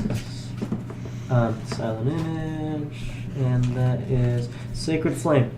So you do roll 1d8. Oh, and the target must succeed on a dexterity saving throw. Not these slime strong suit. So yeah, and you roll a 1d8. This one? Yeah. 3? Plus, do I do anything with my dexterity? No. No, the slime is rolling the dexterity. Which slime are you attacking, by the way? The one that's growing. Okay, and what's the damage? Is that 3 the roll for if you hit? No, it's an automatic hit unless the slime makes a dexterity save. Okay, so And I think it rolled a 19. That's pretty good. on dex. Yep. Does it have any It's a very minuses? It dexterous actually slime. does, but that's only a -2. On a failed save, let's see. Yeah, it takes no damage on a failed save. Or on Okay, a- so on a you throw your hand out and try to blast it with this fire magic, with this divine fire, and this thing glorps out of the way, creating a small hole for your flame to fly through before plopping back together. I don't have a lot of words to describe how slimes move. Okay. So now the other slime is moving towards you, and it actually rears up, and a tendril extends out of it and swipes at you, and it just splashes against your leather armor and doesn't do any damage. It is testing, but as it slashes at you, it leaves a bit of slime on you that starts sort of spreading out and searching for metal. Oh no. It's a good thing he's wearing leather armor. Aha! So I wipe it off. You know, I'm going to let you take that as an action. You just swipe. Might be a and- bonus action. Yeah, bonus, whatever. You just Thanks. wipe it away, and it splats onto the ground and then goes back to the other one, Okay. to the larger slime. But now this slime knows that you don't have any metal on your chest. It's a good thing I'm too poor to have metal. Yup. And now it's Rurik's turn. I throw my lantern at the slimes. Okay. Okay. Because we all have lanterns, right? Which slime? Yeah, we have one shit lantern. At the one that ate my axe. Okay, you throw it at this slime, and Fire. and the fire is put out by the slime. The gelatinous, moist. And now this slime has some more metal, and it starts eating your lantern and gains another hit point. Nice. It's now gaining 2 hit points per turn. Are all it lanterns takes. always made out of metal? Yes, all of your lanterns are made of metal. What else would they be made of? Clay, porcelain, Glass. glass. No, it's metal. And you just threw. Stop throwing metal shit at the metal-eating monsters. Okay, now it's that slime's turn, and it gains another 2 health to 19. But now the axe blade is mostly decayed. It only can use that for 1 more, and the lantern is partially decaying. But the axe handle is wood, assuming. Yes, it won't be able to eat the wood. So It's this dissolving, but it isn't getting any. yeah, it's just about the same size as the other slime. It's like eating cardboard. Yeah, this one just kind of moves towards Rurik and tries to grab at. It tries to like act menacing at you, and it's rolling an intimidation check. I ain't afraid of you. Well, roll What would I roll? wisdom, Wisdom? Yeah, like a Wisdom save? wisdom or intelligence or perception or insight, whatever. Roll something. I rolled a natural 1. You He's terrified. This thing is obviously about to try and kill you, even though it rolled a 2 on that roll. You are so spooked by it that you pull out your other axe and toss it. Or do you? Okay, I have 2 No. axes. no, not that. I won't make you do that, but you have just been goaded into swinging at this thing however you can. Alright. I'm going to give you another chance to roll a different check to try and see if you can have enough wherewithal not to use another metal weapon. Alright. Just punch it. So what Just- do I roll? Insight or perception, probably. Insight? Oh, perception. Alright, that's the good one. 13 perception. You have a moment of clarity in your complete terror that this thing's caused by just going like, and you, instead of swinging with your hand, Soft instead of swish. swinging with one of your many metal weapons, you decide to go for an unarmed punch. Oh, okay. You're not wearing metal gloves, are you? No. Okay, good. I don't wear armor. I'm just... He's naked. He's been naked this entire time, and nobody. You'll have to come at me in my birthday suit. Sort of like, Yeah! Let's go with the Hawkman-like thing. Where he's got some pants on. And a weird X-shaped harness. Sure. Okay. So I have proficiency. So I roll an 18 to hit. Okay, yeah, At you... least. What damage do you do? It's 1 plus strength, so I deal 4. You fucking punch this thing in the face. It has a face. Yes. Okay. It's So slime to explain face. something, there is a core in each of these slimes that give it shape, and you punch deep enough to sort of shake the core, and you do shake it to its core. 4 damage, and it sort of slides back a bit and backs off of you because it thought you were feeding it. I say, Yeah, that's right. Stay back. You are shaking a bit though because that was horrifying to you. Squishes softly. Okay, Simon, you're up. All right, no playing around here. How are there any that are like particularly grouped up? No, they're okay. So the biggest slime. Oh, by the way, that punch sort of sloughed off some of the slime's material, and it fell onto the ground inert. That's how I'm going to be measuring the damage that you do to these things. Mm-hmm. So one slime is by Amadonus, and it's sort of like sidling around him, and the other one, which you guys all seem to really hate, is or we just haven't attacked yet. no. You're all We're attacking. all attacking it. Yeah, you all have tried to attack the one that's eating the lantern and the axe. Right. We want revenge. Yeah. I want So revenge. this. Well, I assumed it because it was smaller and it was eating. It would be a little weaker because it was Yeah. its resources were being used by its digestion. That's not how slimes work. It just starts. What? It's Wait, what? That's not how slimes work. The one that you guys They do it in all my mind. hate. Well, not mine. The one you guys all hate is backing away from Rurik fearfully. You're assuming I recognize your authority as God. Actually, Amadonus' head just pops. I'm kidding. So, Rurik and the slime are backing away from each other fearfully. So we're both afraid of each other. Yes. All right. So are there any slimes that are at least 15 feet away from each other? Yes, but they're 15 feet away. What do you They're have with- on that lighty up metal device you have in your hand there? They're 15 feet Simon. away from you guys, too. They're pretty close. All right. Okay, then I might not Don't do throw that at a slime because it's made out of It's metal. gonna eat them. I throw this metal Throw your device. smartphone. No, I have a list of spells on my phone. Fuck it, let's just train this thing. Here, boy, have a dagger. I am going. Fuck it. Just traditional old firebolt. Okay. Hold on. Let me. Fire roll. seems to be the thing. Should be Yeah. the thing to. Roll.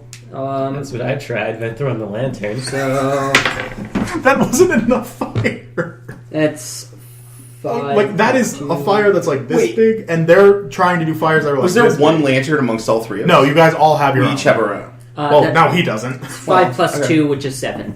just cross that out. One axe, no lantern. So that's 5 plus 2, which is 7. Okay, We now each check have 45 gold on gold you. coins. Don't throw the gold at it. Yeah, we need that. I mean, okay, unless you guys want to have a metal-eating slime pet that isn't that smart, you're not. Just I don't know. okay, what's the damage? 1d10. That's a 4. Which one are you attacking? That's a good question.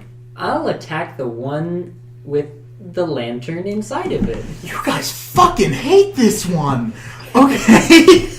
You shoot your fire at it as it's fearfully backing away from Rurik, and you burn off even more of it, and it just sort of gurgles fearfully again and starts backing away from you and Rurik. This thing is so confused. What's happening? Yeah. So we have it at a disadvantage. No. No. You did 4 damage? Yeah. All right. You have 2. So, Amadonus, you're up. Okay. What are you going to do? I'm going to take the book out.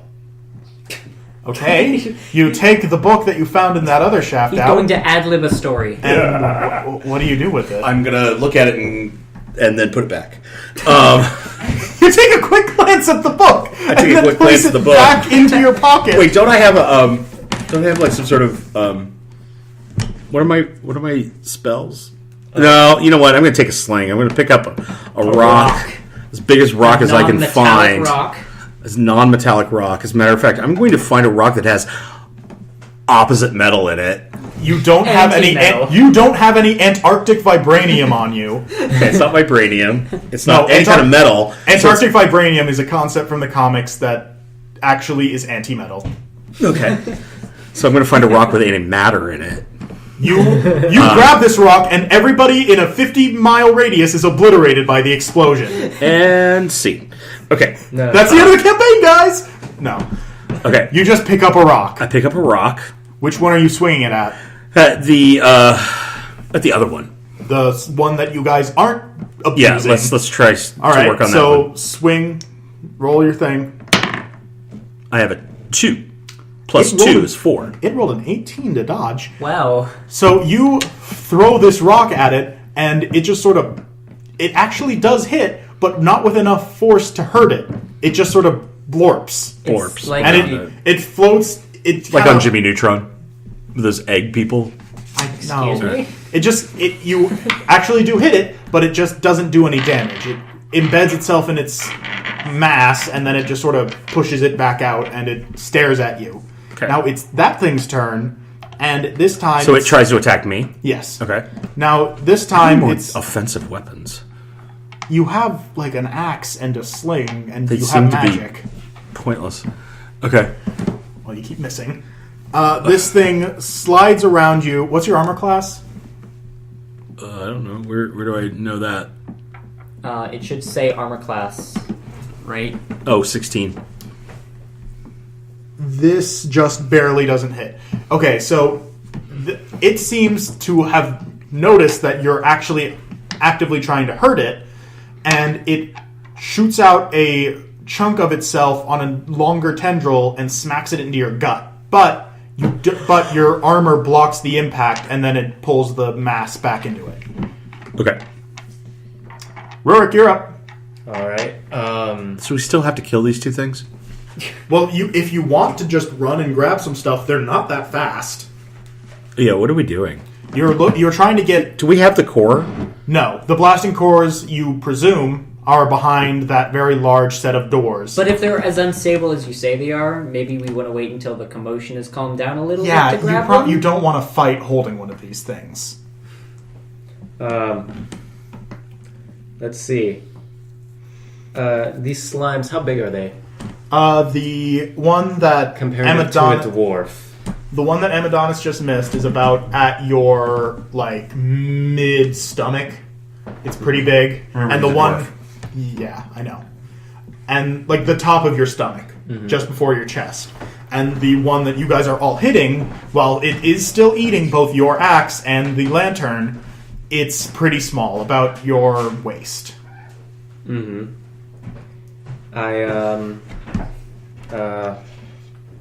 Let's see. I activate my... Oh, wait. I just run for the door.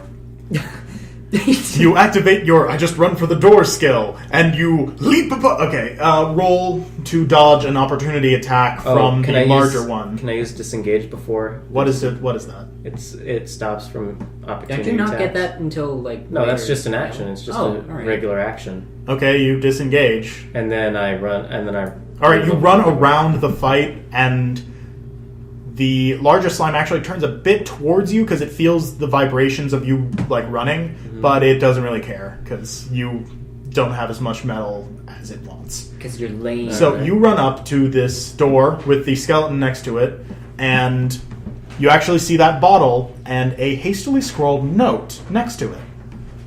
On the door is very large writing that simply says,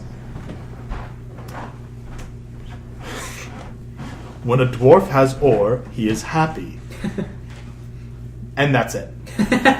There's no handle. Oh, I try pushing the door. You do nothing. The door does not budge, and you can feel a strange current running through it as if it's magic. Alright. Would you like to make an Arcana check? I mean, do I have time to in my turn? Yeah, you do, because these slimes are really focusing on either getting away or just sort of... I got a 10. You know enough to tell that this door is magically locked with some sort of riddle. Some sort of what? Riddle. Riddle. Okay. I think you need ore, Gus. No. Okay. You have to say the right answer. Alright. And, alright, so that's my turn. Yeah, that's your turn. Now it's the slime that you guys have been hurting. It finally finishes consuming your axe blade, and it starts working on the lantern. Your axe blade is gone. You just have the handle now. If you want to get that refit somewhere else, you can grab the handle again once this fight's over, but it's no longer gaining 2. Now it's just gaining 1 hit per turn. Hit point per turn. This thing actually starts slinking towards a crack in the wall Oh, and it wants to leave because it has no idea what's happening. So you guys, Simon or Amadonus, you guys get an attack of opportunity against this slime. Yo, I got something for this. I'm gonna cast Chromatic Orb. What does that do? You hurl a 4-inch diameter sphere of energy at a creature that you can see within range. You choose acid, cold, fire, lightning, poison, or thunder for the type of orb you create. Jesus. Then make a ranged attack against the target. If the attack hits, the creature takes 3d8 damage of the type you choose. Jesus, why do you hate it so much? It's just a dumb animal! Alright. Are you okay, Gus? Yeah. Alright, you just seem kind of Alright. out of it. Yeah, so I'm gonna roll a d20. That's a 17. Yeah, you're gonna hit it. Plus 2. It's scared and running away from you, and it just doesn't want to die, but... What damage type do I want? I think I'm gonna choose maybe Lightning? Sure. Okay. Sure. 3 lightning damage. So that's an 8 plus 4 You can stop. plus. It's dead. It's dead. You, So that's- with hate in your heart, blast this fucking slime apart. It screams in pain, and Rurik. Can scream. Yeah. You didn't know that, but now you do. No, it's like a lobster when you put it in the boiling water. Yeah, you evaporate the slime in its entirety. It is in pain as you do this, and you feel horrible because you just murdered a creature that you walked into the home of. Okay, but you can't tell me how I feel. You Wasn't feel it like- attacking us? Because you guys shouted and it thought you were feeding it. You opened this encounter. Wow. Listen, if somebody walked into your house and just I actually frisbee do feel tossed, kind of shitty now. if somebody walked into your house, frisbee tossed a pizza at you, and then kept trying to attack you by throwing rolls and fucking fish sticks, you wouldn't be like, "Oh, a combatant! I must defend myself." You'd And be then they pull out a gun and shot then you. then they pull out a shotgun and press it to your forehead. Okay, I feel Okay, kind of well, I'm bad going to be now. sagey and say, are we any closer to getting that core thing? I go over and grab Gus's handle, his axe. You grab the axe handle handle. and the His axe handle. decayed lantern, but you just sort of drop that because it's not really useful. Yeah, and I hand him the axe. Well, handle. the fight's not over. There's another slime. Oh, all right. Well, So is there any way we can ignore that one and just get to what we need to do? I mean, this seems... you can make an intimidation roll. What does that mean? You can try to intimidate it. It's That's a Simon. I'm going to say that you. I feel haven't- like that alone would like. Yeah, you know what? You did do that. You just killed this thing's child. Oh and shit! That was its baby. Yes. Oh, I feel really bad now. Yeah, it sort of it makes a very angry gurgle, and then with speed, Again, I'm going to be sagey and go, okay, get over it. Let's get this detonator thing, or this core thing. Well, after murdering its child, it leaves. Hey, I'm a cleric. I could justify this. That's dark. I was right. No, actually, you know what? IRL, raised Catholic, so let's go. Okay, the slime escapes down the fissure that its child was trying to go for with surprising dear. speed, but none of you really feel up to attacking it. Have these always been mother and child, or We've did that just tortured happen? No, this is yes. Okay. Well, we didn't know that. tortured it We didn't know that earlier. You didn't, but now you do. All right. All right, so Is there the any way fight's- to know that the prior? slime before it died, it like gurgled a soft "mama." No, but the fact that it was a bigger one and a smaller one, and slime's pretty much reproduced by just making a new core and then giving it some of its body mass. Budding. You know. Okay, did either one of you guys know that? Well, you know Okay. that. I'm just. Do any of you have animal handling? No, I do. because that's Yes, you do. weird. Okay. But I'm creepy. pretty sure that slimes aren't animals. Yeah, they are. Wow. They're animals. They're just blobs of goop. What do you? Yeah, that eat and move and think. Sponges are just Thing. globs of flesh. These slimes do. Oh yeah, that creeped me out when I was a kid. And I found out sponges were alive, and we washed our carts with them. And you wash your body with them. Well, we didn't. Rub the flesh. We had. Rub the flesh upon your naked body to Oh, cleanse. pause. Okay, stop. So Okay, can we focus? Yes. Oh. All right. Yeah, So Rurik, you just sort of know that you watched your coworker evaporate a child in front of its parent. I grabbed the handle that from Simon. You grab your own handle, and everyone's like, "Oh, ew," No, I grabbed the because it's kind of slimy. like and then I start kicking the little slime chunks around. Serve There's you no, right first. there's no chunks. Oh Yeah, Because they it's were gone. evaporated by the lightning It bolt. It was Evaporated. dead. It's just dead. There's a little more oxygen though. What? Because they're not breathing. No, because they It were evaporated into oxygen. Into oxygen. I You guys are breathing. Oh, so the science works there too. Yeah. I guess. Okay. You guys are all sort of breathing slime goo, and you're kind of like. I'm okay with it. Let's All move right, on. so- right for breaking me axe. It didn't break it; it just ate It it. ate it. So the giant doors Sustenance. have written on them in common. When a dwarf has ore, he is happy. And right under it is this skeleton with a bottle and a Skeleton with a bottle. of green goo. And Which is different from the slime. yes. Well, it might be. You don't know. Okay. You also see a note. I pick up the note. You pick up the note. Can I read it? Yeah. All right. What does it say? Hastily scrawled in chicken scratch, basically, are the words, "Just say something obvious!" Just say something obvious. Yeah. Iron. Open. No. Hey, you None want of those some ore?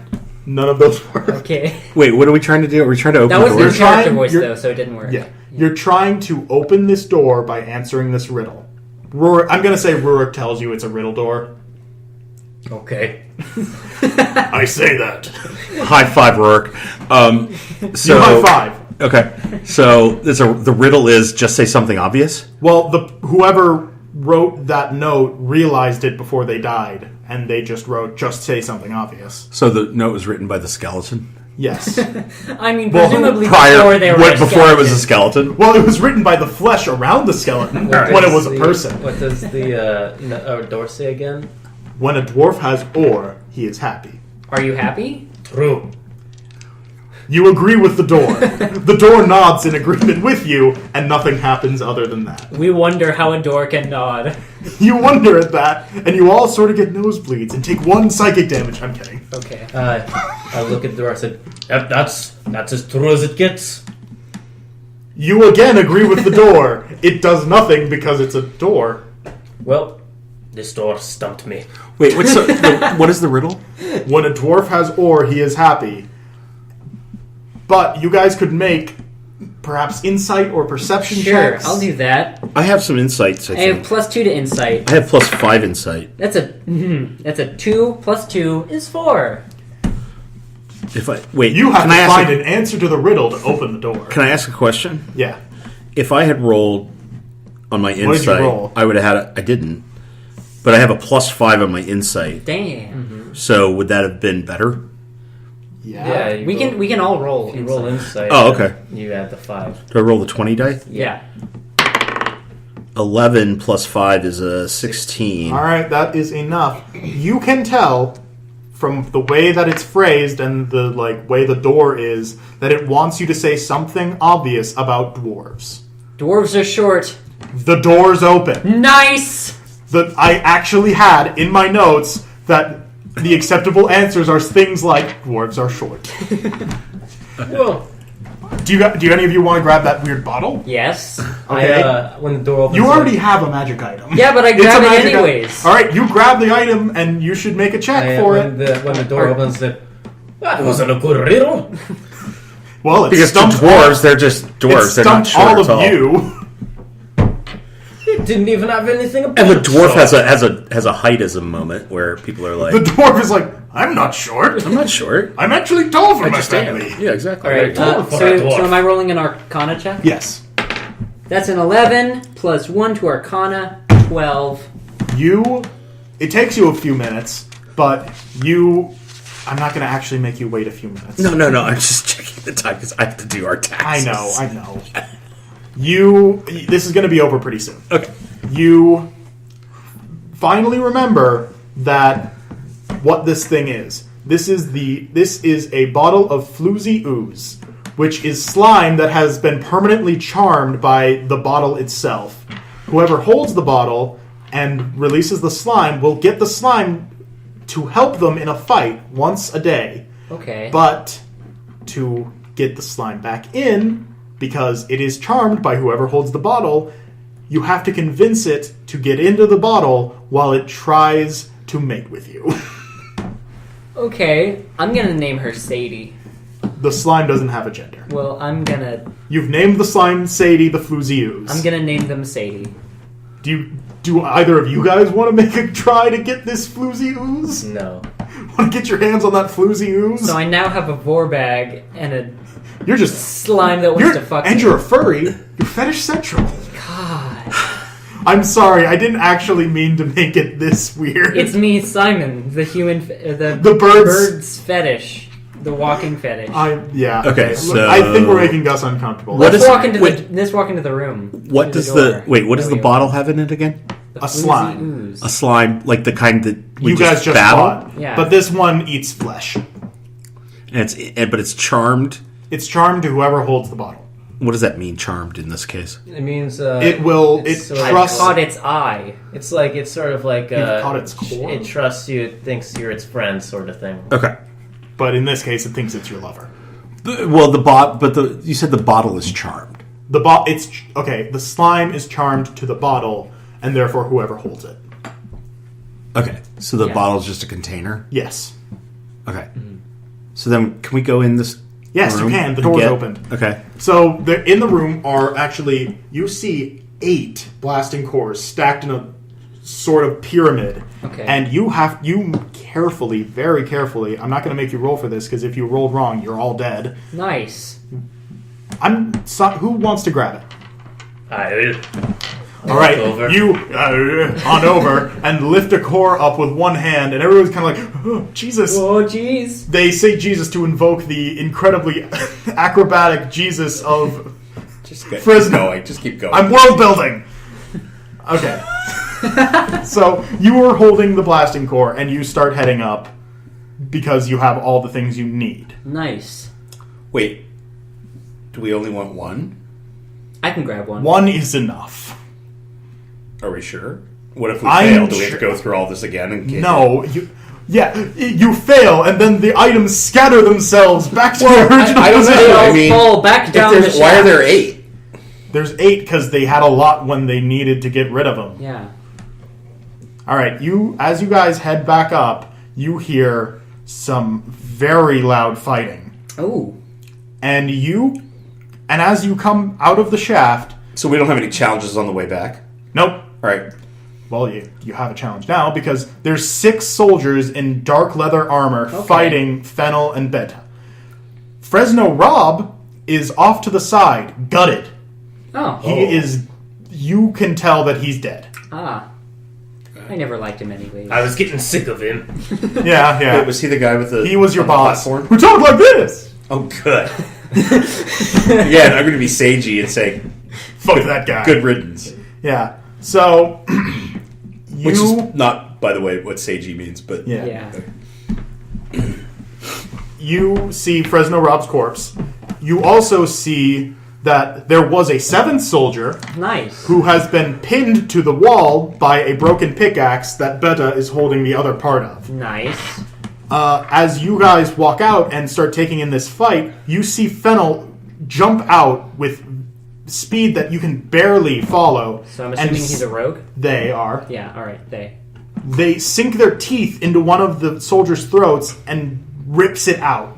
Nice. And he lets out a gurgled attempt at a scream before Fennel starts eating his meat. Nice! wait, where did these soldiers come from? Outside, you actually notice that the tunnel has suddenly been cleared, but you don't know how or when it happened. Well, it looks like we didn't need any of this shit. Well, what's the point of this? And I throw it behind You me. throw it behind you, and a massive blast of force caves in the tunnel behind you. And the soldiers all kind of, everybody's kind of rocked by it before they get back to the fight. Wait, which tunnel? Shaft A. Shaft Shaft A A has is- completely caved in now that you've just discarded this incredibly dangerous bomb as Well- if you would a banana peel. Looks like we're not Okay. getting any ore out of there So the anymore. one collapses the shaft Behind you. behind me, and there's 7 others in there that explode too. Nobody, not one of the soldiers. Rurik did that. 'Cause Right, he threw right. the bomb behind him. So there are Because we don't 5 need it to get out. Yeah. There are So the last 2 5 hours has been pointless. Except that we've learned a lot. We grew as Okay. people. We could. All right. There are 5 soldiers left. 5 soldiers left. I go, Well, what's going on here? Before you can actually fully get that out, Fennel snakes around one of the soldiers' arms. is and he a lizard man? Yes, they're dragonborn. Yeah. Oh, They don't have horns. They're very snake-like. oh, They're so smooth. Okay. and teeth. No, they're a dragonborn, but just slender Okay. and A slender dexterous. dragon boy. Like Okay. they have a 20 in dexterity. Wow. Wow. They snake up I one have of an their. 11. They snake up one of the guy's arms and then blast him in the face with fire breath, which is a thing Dragonborn can do once a day. Yeah. Then they slink back because, as you all see, Beta just got stabbed, and Oh no. she backs up before the soldiers actually notice you guys. Beta. It's Yeah. a heart of brass. Polished Her brass. brass heart protected her. Okay, I, so what race are these soldiers? human, all human. I pull out my great axe. Or, I- oh wait, we roll initiative. Should Yeah, we? you should all roll initiative. Have they noticed us yet? That's an 18. Yeah. I have a 19. I too have an 18. Nice. Wait, I have a 19 on here. Do I add anything to it? No, you just Okay, have wait, regular just dex. one second, because I'm kind of rejiggering some stuff. The guy that Fennel actually blasted, he's dead. Nice. So there's 3 soldiers left, and the commander, who is larger than them and is holding a long sword. I don't remember. The rest of them are just holding short swords, and I don't have the actual damage for those Short weapons. sword is, I Just out of believe, a curiosity. D6. Yeah, Just out of curiosity, can you describe like the physique of the commander? he's big, but he's not Plasholdir. Okay. I can That's what I- tell you that he's not a weird fat man. Okay. Plasholdian? Plasmodier. He's He's a part of. yeah, he's a The part of my backstory. backstory, and I'm on the run from him because he's a big bad dude, and he wants to get my goose. Short swords are... Your goose. Yeah, my goose, my bird punch. Short sword is 1d6. All right. So, give me your initiative rolls again. I got an 18. I too had an 18. I had a 19. Who has the better dexterity between the two of you? I have 11. I have a 12. Ooh, All right. So, Mr. Dexterity over here. Asmodeus. Or Amadonus. Amadonus. Modius. Asmodeus. Asmodeus! Okay, What did so you I go roll? first? No. What did you roll? 19. A 19. Oh, so you're first. And I have an 11 dexterity You don't need that. and 11 strength. I'm just And figuring 13 this out. charisma. I'm going to use charisma on this motherfucker. I look around. What did you roll? 18. I look around. Are any of them holding Alright. an axe? No. Do any of them have You wanna slime? get a replacement? Yeah. None of them have any sort of slime. Okay, so we can use our metal things. Yes. They're all holding metal weapons, so if they were, that would be weird. Speaking of which, I'm gonna release Floozy Ooze. This is complex enough. This is Okay, like my all first right, fight with all right. Good people. idea, though, All right. because it could eat their metal. Yeah. Yeah. Or no, flesh. How Flesh. far away are they from Oh. us? He's a flesh. Well, slime. they're about 20 feet, but I'm still figuring out the initiatives. Alright, I can still run then. I'm a dwarf, I only have 25 feet per... Yeah. I also only have 25 feet You run movement. toward them? Actually, you guys only have 2 feet. I heard that one before you said it. Okay, what's a longsword? A longsword is... It's a type of sword. That's long. Oh my. Longsword is... We gotta reference this, 1d8. people. Sorry. 1d8. All right. Unless they use it two-handed. If they use... Hey, people might. Adventure Zone's really popular, and that's what inspired this. Two-handed. He's using it two-handed. Two-handed is 1d10. Okay. This guy has the potential to kill all of you in one hit. Nice. Okay, so Amadonus, you're up. What do I do?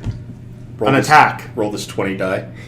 Yeah, I guess if you want to just If do you want something. to attack. Okay, I'm going to use my battle axe. okay. You're it pretty seems- far away, but you can move if you can move He's up to a just guy. swinging. Wait, how do I know how to move? You just say They're 15 feet away. Then I'm going to run at them with my battle axe. Okay. Because there's 3 of them, right? There's 4 guys. One is a commander, and there's the And 3 3 normal soldiers. soldiers. Okay. Beta and Fennel are sort of backed up. Fennel is trying to close the wound that Beta got from the stab wound. Yeah. Okay. The wound from the stabbing.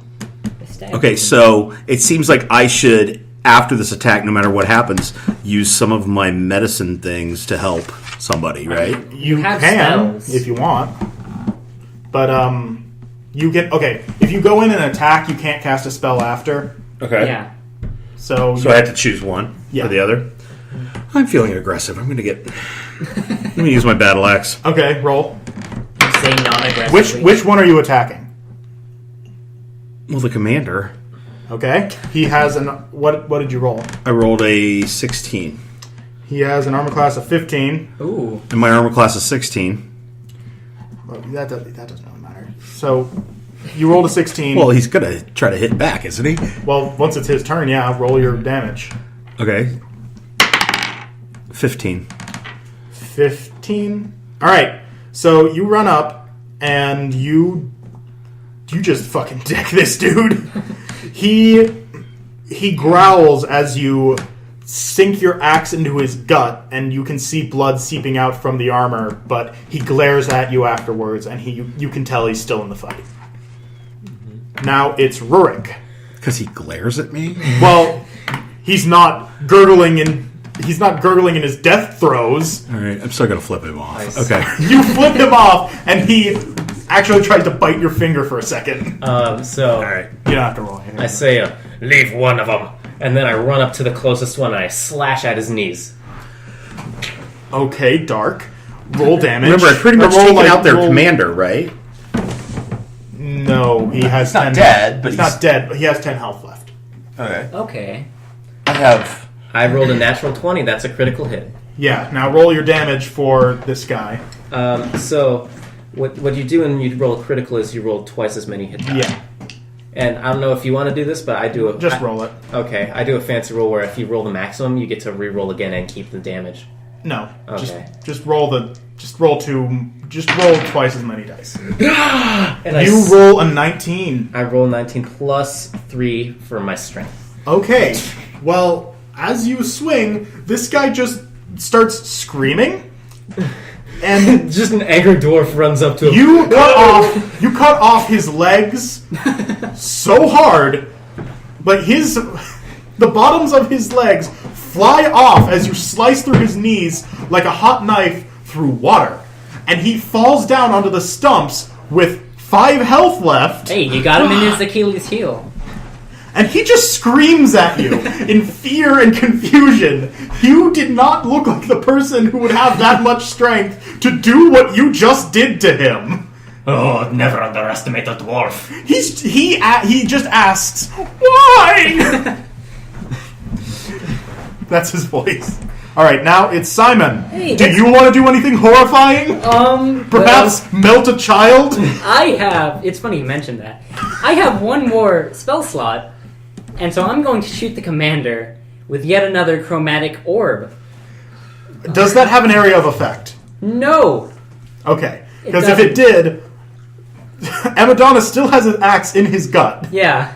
I'm gonna shoot him with my chromatic What kind? orb. That's a good question. He's a human, so I'm You're gonna... gonna kill him if you He's got hit a him. battle axe in him, Should so roll a hit I- first. so throw some lightning at the metal part of the battle And axe. then you get, if he does that, you will take You will Yeah. take the same damage. No, I'm just gonna... Actually, I'll have the damage, but you'll take it. I'm just I'll gonna... take it. If you have a metal axe in his gut, and Okay. he gets hit with electricity, you will also be hit by that electricity. Yeah, I'm just gonna... Why? I'm just gonna... Because you have a metal axe in his gut. But I'm not touching it. Yes, Am I? you are. You swung You're it into holding his the gut. axe. I'm holding the axe this whole Have a time. wooden handle. Yeah. Yeah, well, I'm just standing there holding Well, the axe at him. each round takes about 6 seconds. Okay. yeah. So this is all happening simultaneously. Yeah, pretty much. Yeah. In the, So, I'm gonna hit him with some poison. okay. That's 19. Does that hit his armor class? Yes, Yeah. it does. And that is 3d8.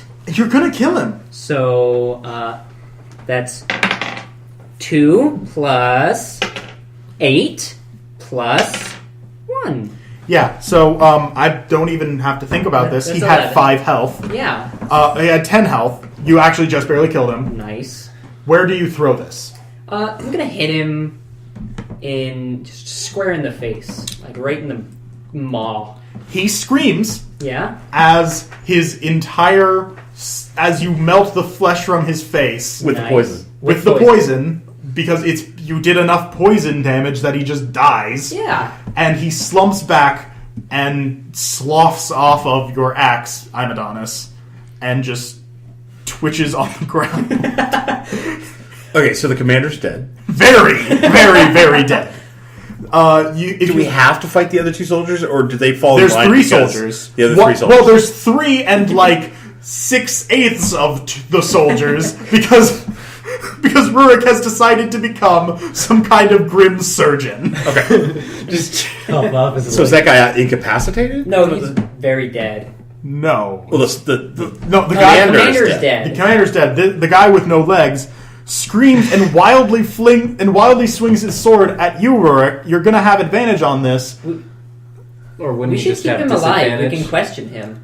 He will not answer you. Oh, well, we have ways of making him talk. You already cut his legs off. He's about to pass out from the pain. There's 2 others. Yeah, so What? roll the dodge. Should we have roll questioned the commander before not we dodge? go? What is it? My armor class is 14. Armor class or 14? Yeah. I'm guessing He rolled a I 17. don't think so. Don't we just Does- get you said he had these guys to get disadvantage? out? Yeah. So he- and his other roll is 14.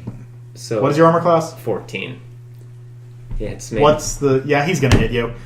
That's 1d6. A 2.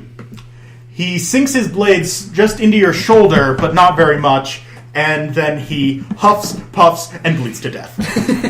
He falls back and is dead. Well, Was this can't the first question guy? him. Yes, that was the guy who Rurik cut his legs off His at the legs off. knees with a natural 20. Was he one of the Knights of Knee?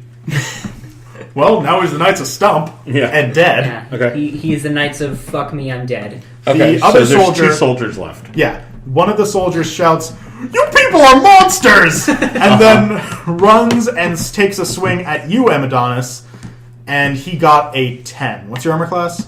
16?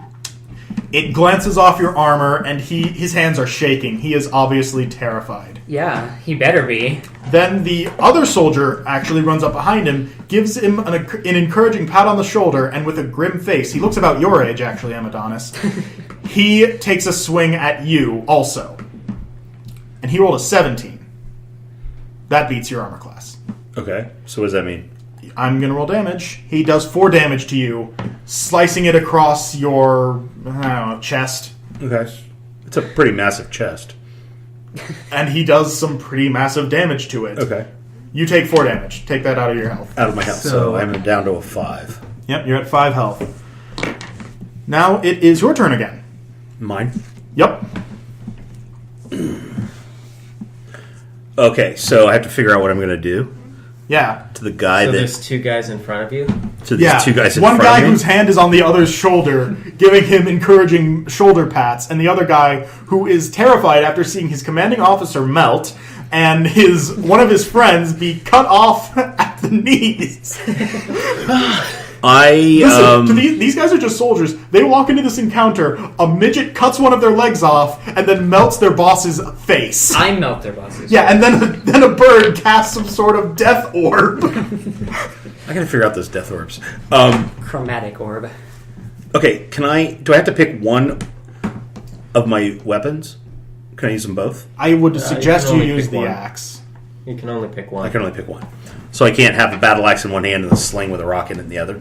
Unless you have like 2. You would Because that's what I would do in this situation. I have my battle axe and my sling with a rock in it, and hit the guy that's sort of with the sling. I'd hit the guy that was sort of disoriented, and the guy that just hit me.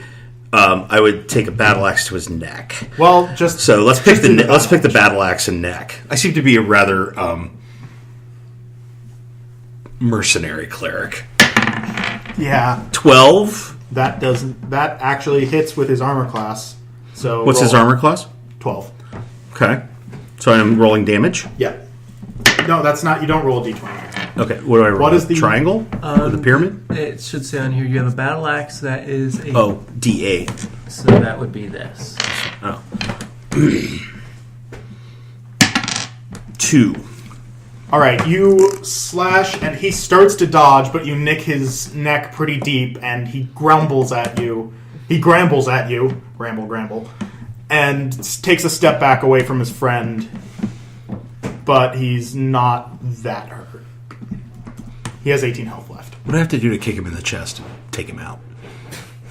That would be your next turn. That would be your next turn. Okay, all now right. it's Rurik. Rurik, you're standing. I've watched over- too many episodes of Buffy, I guess. Yeah, Rurik, you're standing over a legless man's corpse. Fear frozen onto his features after your horrifying, torturous, killing blow on him. And I raise my axe and I just shout and I start running at the other two. Can I make an intimidation check? Sure. I won't attack them, but I just want to intimidate Roll them. your intimidation. I get a +2. I got 10. Do I get any bonuses because I just chopped this guy's Actually, head? you do on the scared guy. He is obviously terrified and actually... He's already intimidated, right? He's already intimidated by these things you people have been doing. He actually sort of jumps away from his older friend and, like, backs up. But the older guy, he's seen some shit, and you actually recognize him. Ooh. He was in your platoon in the war. His name was Eric. He's human Eric. He's human Eric. He's human Eric. And he recognizes you and just growls and points at you, and he's completely forgotten Amadonus. He wants to kill you. You betrayed the nation in his eyes. Eric, shut the fuck up. Okay. You're a dog. A dog as in Yeah. a traitorous dog. I know. What So- are you doing there? I'm here to do my goddamn job. He was never a fun guy. And Don't make me do something I'll regret. You've already done something you should be regretting. yeah, check your watch later. I know, we're finishing this up. Okay. So he's not intimidated, but the other guy is, and the other guy is cowering under the like metal thing because honestly, he's not having a good day. So Simon, you're up. Hey, I'm gonna run up to the elderly guy and I'm just gonna smash him with my quarterstaff. Okay. Like right in the forehead. You guys really hate this guy's head. That's 18. Okay, that obviously hits. Roll some damage. And that's an 18 plus 4. That very much hits. So 1d6 plus 2. And that's a 3 I plus shout. 2. I shout. Don't 5. kill him. Okay, you do 5 damage as you smack him in the forehead with your quarterstaff. He is blindsided by this. He takes a few steps back because he was focusing on an old comrade, and you just smack him in the forehead with a stick, and he's like, "What the fuck? Who are you?" And now it's the scared soldier's turn, and he's going to actually start trying to run away. Oh, can't be having that. No So- witnesses. One of you guys has to make an attack of opportunity against him to keep him from getting away. Yo, I I'll don't cast think I'm near. Firebolt. Do you have the spell slots for that? That's a cantrip. I think Oh, okay. I don't think you can cast spells as attacks of opportunity. I might not. Can't I? No, it's a cantrip. Oh, okay. It's a cantrip. Well, thank you. Hold on. All right, well, now there's a bowl of clementines on the table. Nice. This is a picture for all of us. Yeah, it's just, I'm going to paint you a word picture. It's a bowl with clementines in it. Alright. So Firebolt is 1d10. Okay? But he has to make a saving throw, right? I believe so. Well, he made a 6, so... Does he? No, he did 6. I so know, he's make not a gonna make it. ranged on a hit. Alright. What's the range? What's your roll for the ranged attack? 9. Well, what's your damage? That would be my charisma modifier, so plus 2. Well, The damage is 9. Plus 2, which is Okay. 11.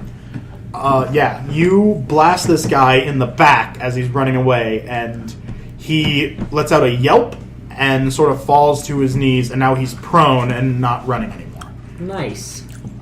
But now it's the gruff guy's turn. It's Eric's turn, and he rushes at Rurik and takes a swing at him. He rolls a 15. What's your armor class again? That hits me. Yeah, that hits you. And he rolls a 3. Alright. So he just slashes across your chest while growling out more things along the lines of, "You betrayed your country. Your family is... I hope your family's dead." And, yeah. Now it's Amadonus' turn. Okay. Amadonus just checking his schedule for tomorrow. Amadonus thinks for a moment, "I wonder if I'm going to have time to go out for lunch." Amadonus has a meeting at 8:30 a.m. Amadonus needs to prepare some spreadsheets. He does. He does.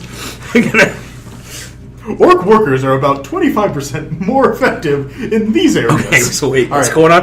What am I supposed to do? We got. You've got a guy who's by the entrance to the mine who was running We away. have to get by him? No, he's running away. He's writhing in pain from a blast of fire to his back.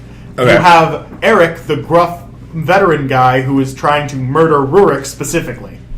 I would go like to after point Eric. out. I would like to point out that as a personality trait, I have Simon as tries to see the good in everybody. Okay. I play many characters like that. It doesn't work out very often. Yeah. Well, it might here. So what are you going to do? Well,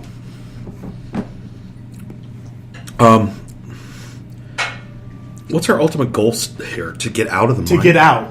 Okay. So really, the only thing is, since that guy's running away, the only thing that's really standing in our way Actually, is Eric. Actually, before you do anything, you see a very large fireball blast down the tunnel and just vaporize this dude. The dude that was trying to run. Whoa. Oh, was that not from me? Not or- from you. It Okay. came from outside. Cool. Okay. So there's some sort of danger on the There's outside. somebody of the outside entrance. who just cast a spell. That's one less problem we have to worry about. Yeah. Except there might be a bigger problem Yeah. outside because And these another. soldiers came in and these soldiers came in and got in. yeah. Eric Okay. actually notices that his comrade just died and then assumes you did that with one of your hell spheres. And he's sort of conflicted for a moment as if he should kill Rurik or you. Yeah. But again, it's It still your seems turn. to me like we need to capture Eric and ask him some questions. Do you want to do an armed roll or try to do non-lethal damage? How do I, comrades? How do I? It would be the same. Just Yeah, it's the same. But How do I you just effectively won't- put my arm around his neck and control him and make him answer questions? That would be You a can make a strength grapple contest. check. Yeah, make a strength test. Yeah, there'd be a Chest. It'd be Make a grapple strength check. test. Okay. What do I do? So roll a d20 plus your strength modifier. My strength modifier is 0. Okay, then roll a d20. Okay. Now Eric is pretty fit for an old man, but So that am just I. means he doesn't have he rolled a 4. 18. All right, yeah, you kind of drop your battle axe and then put him in a full Never Nelson. going to drop my battle axe. Well, you do because if you were holding it as you did this, you smack him in the face and probably knock him out. You just sort of place your battle axe on the ground carefully and then put him in a full Nelson. I'll put it in my belt because I don't want it too far away from me. Yeah. So So he starts shouting and kind of swinging around. I have Eric in a full Nelson. Yeah, and he apparently has never wrestled because he doesn't know how to get out of this. He just starts shouting like, "God damn it! Dishonorable pieces of shit!" Okay, so The can I fight's ask, over. can I ask Oh. him questions? Yeah, you can. Oh, you're gonna get it for saying that about me family. And I punch him in the gut. He takes the hit and just like lets out a wheeze, but then he glares at you and says, "It's still right. They still deserve And it." then I look at Rurik and say, first things first. We need to get information out of this guy. You're not getting anything out of me. Well, What do you mean I does? After a short rest, a chromatic orb will change your mind real quick. What the hell's a chromatic orb? I melted your captain's face with it. He actually takes a moment and just stares at you, and like he looks like his face doesn't change at all, but you can hear his breath kind of quicken. I go. What are you going on about me deserting the country? Rurik, You focus. didn't even make an attempt to come home. You We need to sick find out. Fuck. You just lived in this garbage town. I want to go home. That's the reason I'm in here. Okay, hold on. More important matters. Actually, guys, more important matters. Beta is bleeding. Yeah, also that. Yo, Amadonus, or whatever your name is. Yeah. You want to, like, maybe heal her? That'd be cool. Okay. I will heal her. Roll a healing spell thing. Let's see. Wait, you can't because you're holding him in a full Nelson. Alright, can I take over? No, because you're. Can we tie him up? Yes. Alright, I get some of the rope off my backpack. Wait. Why do we have to heal Beta right now? because Because she's she's bleeding out. bleeding pretty hardcore. And why does that happen? Because she you got said so? stabbed. Because you said so? Yes. Okay. Because all he, God, Okay. made it happen. All right. So I just don't understand So the rules. okay, I get Rurik, some you of the tie him- rope. I tie him up. You bind Eric, and he's. Don't we have the fuse? Yeah, but it's. You'd use that to- long. Just It's a. You have rope. All right, We okay. have actual rope. You don't have to MacGyver anything. Which is much stronger than a much, fuse. much stronger and better at is it a fuse restraining. just rope? If he breaks out of the rope, the cube will go off and in his No, face. no. The cube already went off. Yeah. Okay. All right, so So he's tied up? you've tied him up, and he's just We don't have to glaring. roll the dice to find out how tight he is? No. Okay. I don't want you to figure out how tight he is. Oh my. Wit. All right. Anyway, he's tied up. He's glaring at all of you, and you are free to go heal Beta. if you Okay, so what do I do? Use a healing spell. I'm going to use a healing spell. Healing spell! And do I roll my dice? Gus, can you explain how All healing right, so spells work? healing. Let's see. How would I know how a healing Cure spell wounds. I don't know. Cure wounds. Unless I ask Gus. Rurik. Cure wounds is I like to imagine in fiction. Wait, I have something called Spare the Dying and Mending and Guidance under cantrips. Probably be Spare the dying automatically takes someone off of dying. So if they're dying, then Is that what's happening? if No, if they're she's just that's- bleeding and she's kind of pissed off, Uh, which she always is. Yeah. So, if I use Spare the Dying on somebody that's not really dying, does that mean she just gets in better shape? Well, what about, But what about- you have a healing spell. yeah, you have an actual healing. Yeah, it's cure wounds. Cure wounds? Cure light wounds. Cure wounds. Okay. 1d8 plus your spellcasting ability modifier. D8. Is that one? This one? Yeah, yeah, Okay. and plus, what's your spell? Plus, oh geez, is there anything on here? No. Plus your wisdom modifier, so you would get 1d8 plus 3, and then a life guy, so you also get, You know, I'm just gonna say she's healed super Yeah. hard. Like the wound closes, and she. You hella heal. You her. got the cleric. Aren't I supposed to be like the healer? Yeah, you healed her. Okay. You just healed her. All right. She gives you a thumbs up, and she actually seems to have appreciated it. But Eric is Thanks, still. Brassy Beta. Do you say that? I do. She then turns the thumb down and then flips you off. And I flip her back off. I flip her off. Okay. I start interrogating Eric. Okay, interrogate. Hold on. Before we get too hasty, who are Hey, you? wait, guys, are you guys gonna eat them? Excuse me. Fennel actually perks up. Are you guys gonna eat them? You can eat the corpses if you want. Yeah. They I slink would- off, I would- and throughout the rest of your encounter in here, you hear kind Hold of quiet chewing noises. I would be careful with the commander. His meat is maybe tainted. So I'm pretty hardy. I turn to Eric and I say, so who are you people? What are you doing here? We're the Casmiran army. Okay. Freaky bird. Yeah, that's fair. Casimira is the new place? Yeah. The place that replaced Mesolite. What do you mean? You're a mesolith. Not anymore. What happened? Something great. The Blackheart King. Okay. And he sort of sits up and he looks actually very proud to be in this position, oddly enough. I'd die for him. Okay. The name man sounds who vaguely took over familiar. our kingdom. He freed us. Mesolite was a horrible, oppressive place, and now Casmira is a place of freedom and happiness and order. Is it though? It will be. I don't know about So that. you're saying you threw away your old country for this one?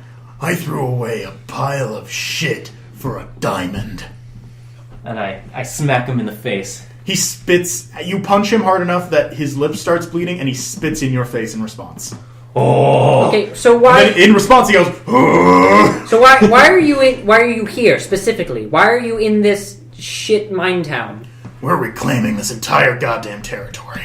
Okay, I but, thought this mesolith was supposed to... We're not Mesolite anymore. so were you the guys that caused the explosion? Casimira, again. I didn't. Do That you know? was Baxter. Okay, why? Why cave us in? Well, for one, he was fighting somebody else and he missed. He's an elf, and he's not that good at magic. Also, you wouldn't happen to know who cast that fireball that totally murdered your friend. I'm gonna have to guess. It was Baxter, the magic guy who's commanding us. Okay, why would he murder your friend? Because he was a coward. Okay, that's I can't kind of believe this. fucked. Yeah, you're all fucked. He's stronger than any of you. Yeah, that sounds like fighting words to me. I thought this Casimir was supposed to be giving the land back to the other countries. Not yet. Listen, you're starting to confuse me. Which one's which? I'm not that quick on the draw. I'm like 60. We are Casmira. We're here to reclaim the untamed lands left after the war. The Blackheart King is a benevolent force for good. Yeah. That's With a name like That's that, Eric I- talking, right? Yes. Okay. With a name like that, I have to question. Yeah, Blackheart King doesn't exactly scream freedom and prosperity. Well, neither does nobody at all. Okay. Let's not talk politics. I voted for Trump. No. Okay, we went there. Way to bring us all. Okay, down. I'm gonna. This is a Eric. slight spoiler for later, but No, don't. there's spoil nobody us. Trump-like. Okay. Good. So anyway,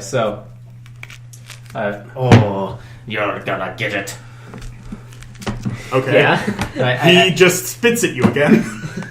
Oh, I knew you cheated at that dice game earlier, in the old days. Oh, and I start. I never needed to cheat. hey, You're you, bad at dice. you wouldn't happen to know anything about this, would you? And I asked Amadonus to show him the journal. Here's the journal.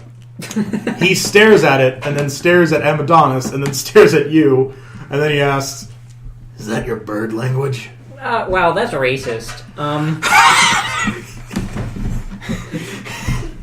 Whatever. No. Egg layer. No, it isn't. We found this in the demon room, probably. Oh. Demon birds. Yeah, you were saying, Gus? Okay. I said, or I won't interrupt you.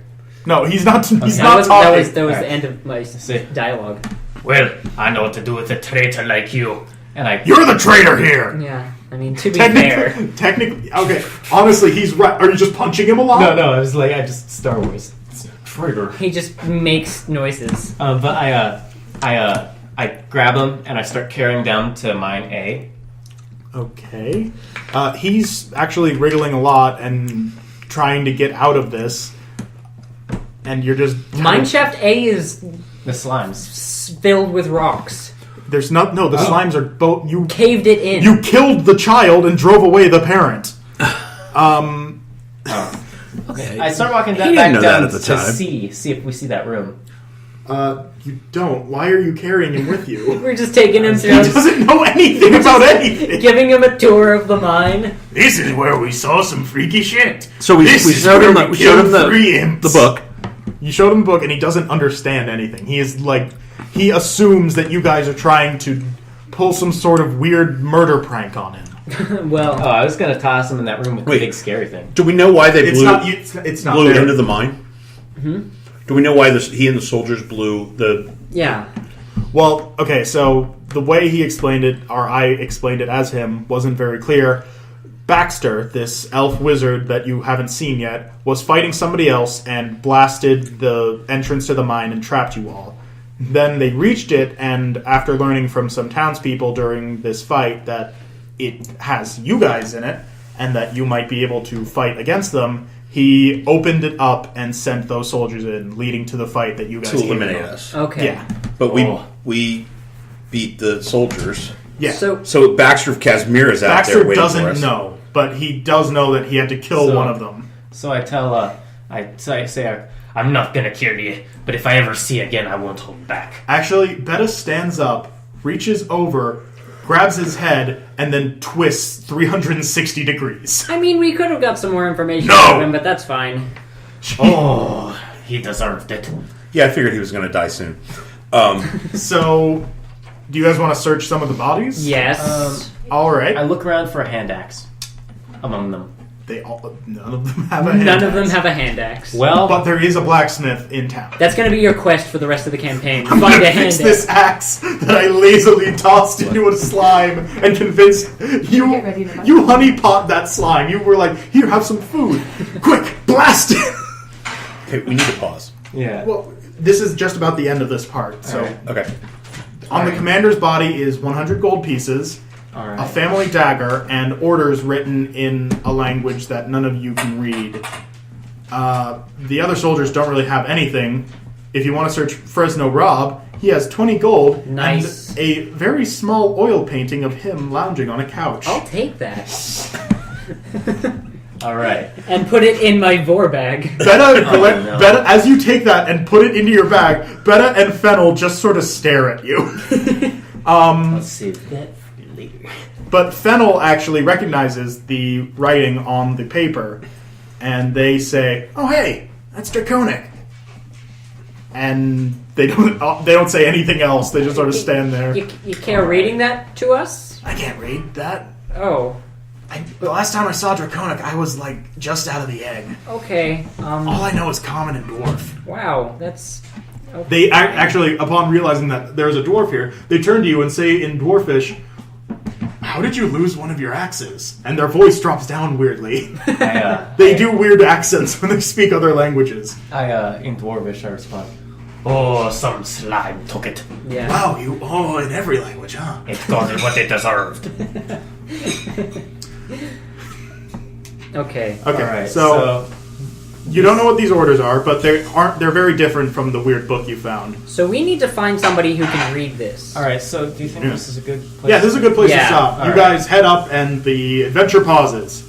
Oh, Alright, To sorry. be continued. To be continued. Alright, so wait, are you stopping the recording? No, I don't have to. Alright. I just want to do an outro. This is the first episode of our D&D thing. We're probably going to do it more Wait, later. does this have a name? The Blackheart King. The Blackheart King. Okay. Yeah. I kind of ad-libbed it on some stuff. I didn't even have Eric planned to show up in this. I just sort of made him up. So All right. this is episode 1, I guess. We're probably going to do this again. This feels like it's probably like 4 hours long. It is 2 hours and 30 minutes. Yeah. All right, that's pretty good. We'll have to cut that down a little bit. Maybe. I'm not editing this. Okay. Yeah, he I don't edit. Just record and post. yeah. All of this. We do the intro and outro music by just playing shit on our speakers. So, yeah. If you Okay. guys are interested in more, we're probably going to post more. Yep. And Fresno Rob is dead. Fresno Rob is dead. Not for goodness. long. For goodness. Not for long, forever. Okay. All right. I have his painting. Goodbye. The last You spirit. have the painting to remember him by. Bye. Bye.